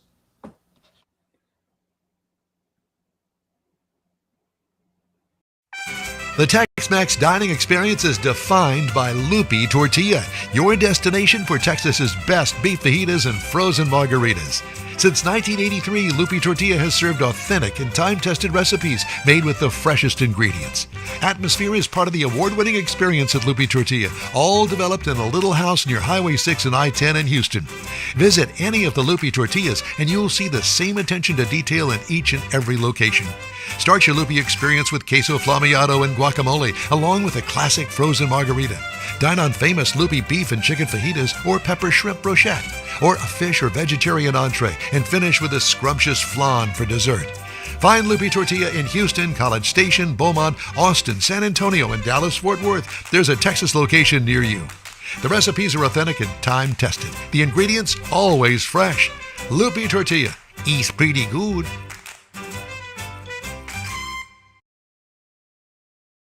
The N-Wheel Time Car Talk Show thanks you for 15 wonderful years. Yep, our first show aired May 7th, 2011 on a local radio station. Then it was a move to the digital world and social media, and you followed. Thank you. We continue to build and grow our fan base, and it's all because of you and your auto enthusiast friends. We appreciate your support. It's always great to see you at our remote broadcast, too, and we hope you'll continue to stop by and say hello. It's been a great ride, and we hope to bring you more fun and adventure right here on the N-Wheel Time Car Talk Show. It is the In-Wheel Time Car Talk Show. Just ahead, we've got this week's recalls, along with guess what the Hemmings auction car sold for. All right. Get your pen and paper ready. Jeff has the cruise in and events calendars, plus this week's top auto stories. Howdy, along with Mike out of this world, Mars. We always need more Jeff Dziekan. I'm Don Armstrong. So glad that you could join us for our live show on this Saturday morning. We're got 30 minutes to go, and that we can squeeze a lot in 30 minutes. Yeah. We've been known to do that. I've on seen many you squeeze occasions. before. Really? Mm-hmm. I've seen it. I've seen it. I must have been passed out. I don't know. Whatever. Yeah, just saying. All right, so what would you like to start? Let's do the recalls. We always love doing the recalls first, and then we'll get right to this week's Guess the Sold Car Price. All right. Gear position indicator is not displayed. What gear are we in, Martha? I don't know, George. What do you say? Well, depending on what direction the car's rolling would be. Yeah. Jeep Grand Cherokee L, Wagoneer, and Wagoneer L, 22 to 24 model years. And loss of electronic stability control and brake assist, Jeep Grand Wagoneer for 2026. We couldn't go a weekend without a Ford, so here are some offerings. Rear differential pinion shaft may fracture. But we ain't going anywhere. The Ford Mustang Mach-E for 2021 and 2023. Yes, they do have things that other cars, ICE engines, used to have, but they also have them in some sort of electric vehicles. Yeah, they don't discriminate on recalls. Windshield wiper and washing system malfunction. Ford Mustang and Mustang GTD 24 to 26. Instrument panel may fail to display correct selected gear. This is another one. Yeah. Nissan Rogue for 26. Sounds like a vendor issue. Parking and daytime running lights may fail. Ram 1500 26 model year. Integrated brake system malfunction on just about every BMW known to exist, from the 23 model year to the 25 model year. Check your dealer for that recall, because it's a 5, 7 series, i5, i7, X's, Cooper S, Countryman, all, it's just a bunch. You name it. Yeah. Rear view camera image may not display Honda Odyssey 2018 to 2020. Improperly tightened rear subframe bolts. Did you feel that bump? We don't have any rear wheels left. Not anymore. On the Honda Passport and Pilot for 2026. Rear seat belts may not secure the child seat. Nissan Leaf 2026. And, there's this one. I think we mentioned this last week. Cars from Kia, the Kia Telluride 2020 to 2024, they're asking you to park it outside because of fire from overheated power seat motors may cause your car and the house to melt down. What I said Hyundai what? No, Kia. Kia Telluride. Telluride. Okay. So 2020 to Power 2024. seat motors overheat because of too much weight on them. I'm going to count. Well, I wouldn't know that, Mike. I'm But just that's asking, certainly a what good would cause guess. them to Why- overheat? Yeah. Now I'm going to count all the Tellurides on the way home. Park outside high voltage battery Another may one. catch fire. Kia EV6 and EV9, 22 to 24. And another park outside is for the Hyundai Ioniq 5, 23 and 24 Yeah, that's the model. one. There was like 45,000 of those or something. No, I heard- 450,000. I heard it on the Yeah, news the something other day. stupid Yep, like that. Exactly. Yeah, Yep. that's a shame. But park it outside away from the house. You know what I didn't hear No. in that? I didn't hear anything about Buick, which is good. That is good. Yeah. Didn't Well, hear it's anything made about in Buick. China. Yeah, well, it's true. China. Yeah, China. You need to get your translator Okay, you ready? ready. You ready, Michael? You ready, George Skelton? Get your Are we coda ready? rings ready. Yeah. Jeff Heitzman. The Lutz And family. is our Lutz family back? today. Let's hope they're doing well. What did you say, Mike? Heitzman down in Galveston today. Oh, good What? for him. Okay, was he playing? Well, I don't know, but he's been in and out, so he may be. All right. And then Well, the- here's our first car. It is a 1994 Chevrolet Corvette. This would be a C4. 1994 Chevrolet Corvette. Guess what it sold for? Now, this is a convertible. It's red, as you can see. It looks stock. It looks clean. Looks like it's been well taken care of. You got any Yeah, background? And it's Mike? wait a minute. It's also got two tops. Yes, Now, two typically tops this would and- be a Z06, but I don't think this is because And the it says Z06. It's only got 13,914 miles. Well, there you go. How much did that car sell for? 21. Jeff says 21. Probably been Jeff in the shop. Heitzman says 40. Low miles. It's been in the shop. Yeah. I've been at the shop a lot. Yeah. Okay, I don't think George is with us. No. There's Yeah, George was, there's the but- Lusk is with us. They want 32 for it. 32. Yeah, They're willing to pay back. $32,000 for it. I guess George is out, cutting the grass or George, something. it takes a while to type up all these nines. Yeah, that's it. $34,999. Okay, so the sold car price was $19,845. I calculated TT&L. I think I'd have to pass on that Yeah, car. I'll pass I it 21. don't care for that body style anymore. It's- Well, I mean, it's okay, but the engine is. All right, next up. Next up is my car, a 1969 Chevrolet Camaro. Now, this would be a Z28. At least it's got the paint job of Well, it. it's a Z28 tribute car. It's a tribute car. That's okay. I'd be willing to go with that as long as it had the DZ motor in it. Because the DZ motor would be worth more than the car itself. Any And background, it's Mike? 350 crate with a turbo 350 tranny. Okay. So what do you think that this tribute car would sell for? 18. Really? Yep. See, you did it again. It's Mr. Heitzman. What did I do again? You gave me a hint on what the price was by saying that. Okay. Go ahead. Well, I'll shut up. Heitzman is at 35. And the Lusk, there's George, 28,999. And the Lusk family, 43, wow. 43. Well, they're pretty close. That car sold for $38,325. I could source some seats. The problem would be finding a rust-free 69 Camaro To start make with, it yeah. to start with. So 38,325. All right, next up, another Corvette's 1966 Chevy Corvette. Now I'm going to tell you straight up that that's a big block. So it's 396. 454. 450? No, that they didn't make a 454 in 1966. This car has a 454 though. Okay. All right. Well, good for it. So that means that the engine's been changed in it. It's got, looks like factory stock side pipes, and it's got aftermarket wheels on it.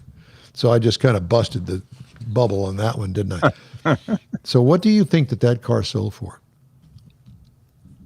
42.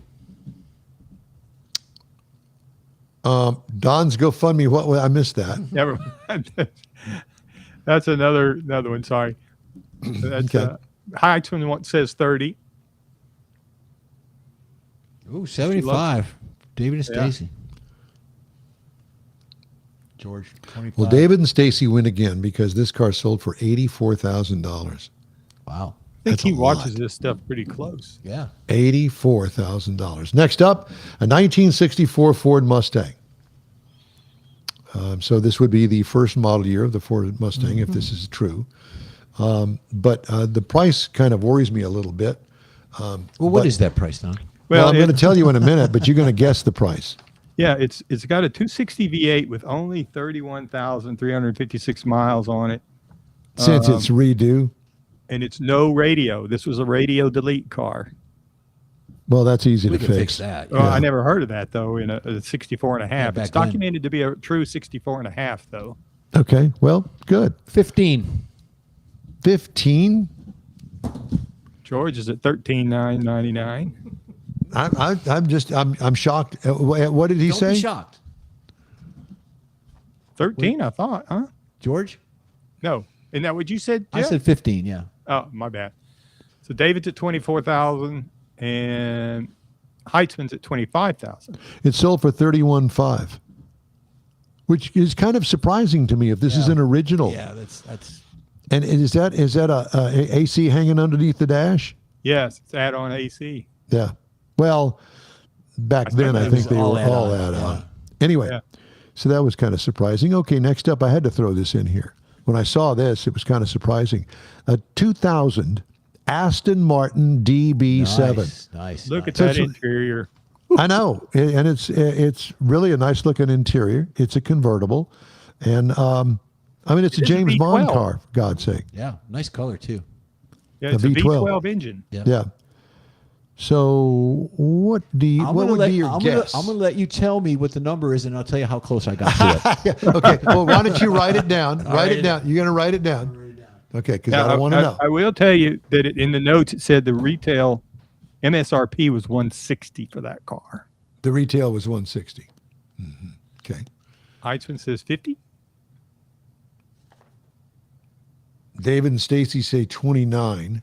With question. Here's George. Look at the 007. 007. We love you, George. Touche, George. Yeah. All right. So it sold for $26,250. I put They didn't say 65. whether it was running or not. I said 60. I wrote down 65. I see that. Yeah. Okay. Running or not. All right. Since we're in jolly old England, let's just keep it up, shall we? All right. So our 1973 Oh, Lord. Land Rover is a Series 3 with the tire on the hood. Why not? Okay. Look at look at the mahogany floors in it. Yeah, it's yeah. teak wood. Is that what it is? Yeah. Somebody did some really nice work on this thing. Yeah. Okay. And then painted it that color green. I wrote a number. Well, That doesn't Done seem good like a work. factory color to me. yeah, it's inside the engine compartment, it looks like, so it may be. It's probably a refresh. All right. So how much do you think that thing sold for? Jeffrey's got 21. Now this is Hemmings sold car roundup, and these are their auction cars that are online, and so all of this is done online, and you can join too. Hemmings.com. David and Stacy say 78. Big money. Yeah. Has everybody chimed in? 35,999 for Mr. Skelton. Okay. And Like this is about it. this is probably one of the reasons that I selected this car to show to everybody, because this car sold for $30,440. I wrote down 82. Yeah, I know. Yeah. When I saw it, I thought, wow, that's one of those rare cars Yeah. that would really sell for big bucks. No, 30,000. Does it burn oil? Does it sputter in? We don't know that. What's the Carfax on that? Okay. Next up, Mars. This is for you. All right. Either that or George. I'm not sure who needs this. This is a 1950 Ford Custom Deluxe convertible. I like it. I do too. Yeah. I like it with the top down. Yeah. Or either way. Well, it's got to be. This car has to go on the highway with the top down. And the wheel covers and the wide wipes. Oh, yeah. I like it. Yep. This is it. This is the bomb. Okay, how much do you think that this sold for? Now, my guess is, I don't know, is that a V8 in there? Is it a flathead V8? It's flathead. Yeah. Flathead V8. 239 V8 flathead. Looks like 2 carbs. Oh. Wow. So It does somebody's say in probably the notes that it's got the period appropriate speed pieces in the motor. okay. whatever that means. Yeah. Has it been recalled? Yeah, they're recalling that. How much do you think that this car sold for? I'm going to go 20. That's probably way out of control, but I'm going to go 20. Heitzman's at 55. 54 was my Before time. my time. Laugh out loud, 13K. Okay. And George says 16,999. It sold for 25,200. Ah, all right. See, I thought it was- $25,200. I don't know. I don't know what the market is for that car, but that would be a fun weekend car. unusual. And if somebody Yeah. bought it for 25, it's got to be in fairly good shape. Yep. All right. We're going to end up with this one. And the first thing that I saw out of the box was the Volkswagen Thing. No, but I think that the Thing had some sort of influence on this, or this influenced the, Right, yeah, the the other way Thing. around. Yeah. 1949 Willis Overland Jeepster. How it stayed together all these years without rusting, melting into the ground, I don't know. Somebody's taking Well, it's very good definitely care. not at the beach, that's for sure. But Yeah. it says it's at it's got the original 149 cubic inch inline six with 72 massive horsepower. Yeah. Yeah, well, back It then has- they did. Huh? It does have the 12-volt conversion, so it's still not. It's not stuck at the 6-cylinder. 6 volts. 6-volt. I'm sorry. Yeah. I'm- Yeah. So what do you think that sold for, Jeffrey?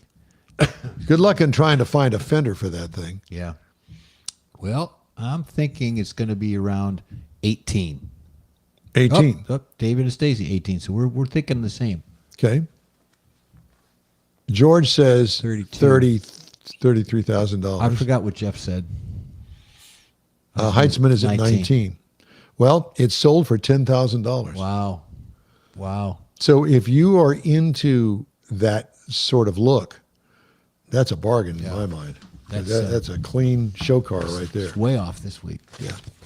So that's this week's Hemming Sold Car Weekly Roundup. Thank you for that. All righty then. Coming up, Jeff has the cruise in and events calendars, and I'll have some of the stories making automotive news headlines this week. The In Real Time Car Talk Show continues after this 90-second break. Stay with us. Your car is a direct reflection of you, so don't be satisfied with color fade or a dingy, dull appearance. Get rid of those terrible automated car wash scratches. Gulf Coast Auto Shield is your Save the Paint company. John Gray and his team of detailing experts can help your car's finish without a full repaint. Searching for real experts in window tint or windshield protection? Gulf Coast Auto Shield. Dash cams, radar detectors, Gulf Coast Auto Shield. Got a new car? Get it protected as soon as you take delivery. If you don't know which of the multitude of protection products to go with, John Gray will give you an honest opinion and won't sell you something you don't need. John will help you understand the many options and pricing right on the spot. He's your guy to have your ride looking its best and protected too. See the state-of-the-art shop yourself. Free tours anytime. Gulf Coast Auto Shield is easy to get to, located just south of the Southwest Freeway on the Sam Houston Parkway. Gulf Coast Auto Shield, full-service luxury car care today and online at gcautoshield.com. Gift giving should be meaningful, and we have an idea. A hand-painted custom illustration of your car from one of the nation's leading artists. Now you can get one or a car show poster customized for you, a friend, or a loved one. Bill Sites will be happy to guide you through the process. No matter what the day, birthday, anniversary, or any day, an Autographics custom illustration adds an extra touch of class to any home. Call Bill today, 832-922-0963. That's 832-922-0963. Join us for our live show every week. In Wheel Time airs Saturdays, 10 to noon on Facebook, YouTube, and InWheelTime.com. And of course, if you missed it, you can catch 30-minute podcasts from this show at your favorite podcast store. Thanks for joining us today. All right, time now for the cruise in and events calendars, Jeffrey. You betcha. So we got the Houston Metro Go Texan Show and Shine Car Show and Barbecue Cook-Off in New Caney. That's at 21675 McCluskey Road, and this is a benefit-sponsored, benefiting Splendora and New Caney seniors. What day is that? This is this next Saturday. These are all for next week. Okay. The vehicle check-in runs about from noon, 4:30-ish. They get about 4.5 hours to check in. They're going to have awards, show and shine categories, all that good stuff to be on the 25th. So this is a weekend event. Oh. Barrow Ranch Car Show and Poker Run. This is also next Saturday. Barrow. Barrow, right. Barrow Ranch. It's at 12717 Tri-City Beach Road in Beach City, Texas, Michael, right around your corner. It's a poker run, and it's benefiting the Beach City Volunteer Fire Department, so very good. Golf carts, UTVs, all that stuff is part of the show. Then you've got on the 25th the Cruise In Car Show and Swap Meet at Faux Real Estate Trade Days. A lot of big names. It's in Liberty, Texas. Not a short drive up here. It's a free event, all cruisers, swap meets, all that good stuff. It's at the TVE Fairgrounds in Liberty. Runs from 9 a.m. to 5 p.m. So get out there. You might find that, jewel or the treasure that you've been looking for out there. And then next Sunday, the 26th, would be Caffeine and Chrome at the Gateway Classics of Cars. That's at Cypress Station Drive, Suite 200. It's a big parking lot. Get out there and enjoy that. Brazoria County Cars and Coffee is at Lake Jackson. We haven't talked about that one in a while, but it's a monthly event. Get out there. Gathering from 9 a.m. to 11. I get a lot of these things from people, different car shows and stuff like that, and I look at the presentations that they want the people to come out, and they're very, very pretty. There's a lot of time and effort in there. They want us to do that. They're going to have to pay us, but these are just freebies that we're going to get out to the community and let you know what's going on. But check with your community. I'm sure there's something going on with either a church or a Boy Scout, Girl Scout club, something like that. So get out there. It wasn't that long ago that there weren't any car shows. Yeah. And then all of a sudden, Coffee and Cars comes along and starts this whole trend about kind of throw out cruise in. We should start one like taquitos and tequila or something. Really? We should. In your driveway. I think the cruise-in aspect is what makes the difference. It's not like you're sitting out there in the parking lot all day. Right. Yeah. You're in, you're out. Yeah. Multiple and events it's a whole lot easier to get the car ready for a little cruise in as opposed to a full-blown car show. Trust me on that. Been there, done that. I'm over it. So send them to me. Keep sending them to me. And if they're something we're interested in, we'll do it. There you go. You bet. Some of the stories making auto news headlines, even though Waymo robotaxis don't have a driver, a human might still be watching, as 2 California teenagers learned after the tech company helped police take them into custody. A Waymo employee monitoring the vehicle via a video feed spotted the 15-year-olds drinking alcohol and shooting out the window in what appeared to be a firearm, according to the San Mateo police. The employee that had the vehicle feigned mechanical difficulties, informing the passengers that it would have to stop for assistance, according to TV station K-Ron out there. But actually, the employee had contacted police, who surrounded the vehicle with guns drawn when it pulled into the parking lot of a shopping center. Can you imagine the kids in the back seat? Oh, my God. We conducted a high-risk traffic stop, a police spokesperson told K-Ron. Waymo did disable the vehicle for us in a location that we were able to set up safely. And at that point, we pulled them out of the vehicle, searched the vehicle, and we found what we determined to be Orbeez. Orbeez are colorful polymer beads that greatly expand in size when wet.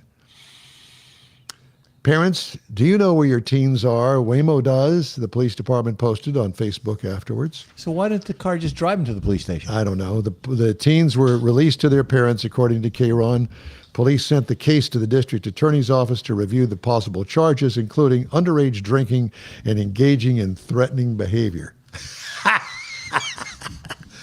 Hell, who didn't do that back in the day? Stick them up. 15-year-old, you were worrying about whether you're going to get a new tire for your Schwinn bike. Yeah, I'm more interested in the Orbeez than anything else. I know what those are. Yeah, well, I just explained it to you, but I don't even worry about something. Where do you like put them? Dealership websites handle service requests more effectively than phone calls, averaging a score of 71 out of 100 compared with 61 for phone requests, according to a new study. For the first time, 2026 Pied Piper Auto Dealers Group Survey Scheduling Effectiveness Study. How do you get that all on a piece of paper? Distinguish between the two channels, revealing a 10-point gap that reflects less room for human error online. So if you take your car to a place that has a service drive and you have to make an appointment, don't call. Do it online. And first of all, you're going to have to find somebody that's going to answer the phone in the service department. Yeah. And that's always a pain. Well, they have where I call my dealership work, they have a central phone room, a phone bank. And you call and you make an appointment. They ask you, what you need, blah, blah, blah, drop off, waiter. And they set it up. And when you pull in, they got your name on a registration. You just go in. We never had that. Yeah. Well, we never did either, but it was always a phone call. Auto industry executives more optimistic about the road ahead than at any point in the Automotive News Auto Industry Confidence Index history, even as they flagged persistent concerns about pricing, affordability, and tariffs. The overall industry index rose 2.9 points from the first quarter to 58.5, driven primarily by increased optimism about the remainder of the year from all four sectors measured, as well as continued strong sentiment toward how those sectors look currently. Wow. That was before us re-engaging in the war with Iran, so we'll see how that all plays out. Up and down. As half of American car buyers budget less than $45,000 for their next vehicle, consumers are using artificial intelligence to research their opinion and options before setting foot in the dealership. Affordability remains at the forefront of consumers' minds. Consumers ranked value for money near the top of their car buying criteria, according to McKinsey & Company's latest Mobility Consumer Pulse survey. We get our news, by the way, from Automotive News. The shift in McKinsey's latest survey of more than 20,000 global consumers signals that automakers and dealers should prioritize entry-level vehicles and rethink their digital strategy as tech-savvy consumers lean on AI for more information. Do it. Do it. So people are doing their homework before they go into dealerships. They should be. Absolutely. And they should be, yes. Yeah. That's a good buyer. Well, there's good news for those people that are really into electric vehicles. Range anxiety is rapidly fading as a barrier to U.S. electric vehicle adoption as automakers boost driving distance with bigger batteries, according to a new consumer survey by consulting firm McKinsey. While high EV prices and charging worries remain obstacles to switching from gas to here in the U.S., more U.S. consumers say a battery electric vehicle is on their shopping list. In 2026, McKinsey survey, 18% of U.S. consumers cited EV range as an obstacle to switching from a gasoline vehicle compared to 44% 3 years earlier. Range anxiety fell to the number 7 reason for EV reluctance from number 2 in 2023. Here's top U.S. and Mexican officials will meet next week to discuss the future of North American trade. This is the big thing that's coming up this summer, likely focusing on automotive rules of origin and tariff rates that have a major impact on the future of manufacturing in the region. The meeting scheduled for the week of July 20th in Mexico City, about 3 weeks after the Trump administration said it would not renew the United States-Mexico-Canada agreement, initiating annual reviews of the agreement that could last through 2036. The trilateral deal, which underpins regional automotive trade, is scheduled to expire that year unless the three countries agree to extend it in the meantime. So that's something that we're going to be looking at here in the weeks to come. An extension would likely include significant changes as the U.S. pursues stricter regional content requirements, and Mexico and Canada advocate for the reduction or elimination of U.S. auto and metal tariffs on their goods. Good luck in seeing that. Yep. So that's some of the stories making automotive news headlines this week. Now, we're going to have a regular show next week, so we invite you to attend. In the meantime, we're going to wrap up today's show after these quick commercial messages, and we invite you to stay with us. Your car is a direct reflection of you, so don't be satisfied with color fade or a dingy, dull appearance. Get rid of those terrible automated car wash scratches. Gulf Coast Auto Shield is your Save the Paint company. John Gray and his team of detailing experts can help your car's finish without a full repaint. Searching for real experts in window tint or windshield protection? Gulf Coast Auto Shield. Dash cams, radar detectors, Gulf Coast Auto Shield. Got a new car? Get it protected as soon as you take delivery. If you don't know which of the multitude of protection products to go with, John Gray will give you an honest opinion and won't sell you something you don't need. John will help you understand the many options and pricing right on the spot. He's your guy to have your ride looking its best and protected too. See the state-of-the-art shop yourself. Free tours anytime. Gulf Coast Auto Shield is easy to get to, located just south of the Southwest Freeway on the Sam Houston Parkway. Gulf Coast Auto Shield, full-service luxury car care today and online at gcautoshield.com. Gift giving should be meaningful, and we have an idea. a hand-painted custom illustration of your car from one of the nation's leading artists. Now you can get one or a car show poster customized for you, a friend, or a loved one. Bill's sites will be happy to guide you through the process. No matter what the day, birthday, anniversary, or any day, an Autographics custom illustration adds an extra touch of class to any home. Call Bill today, 832-922-0963. That's 832-922-0963.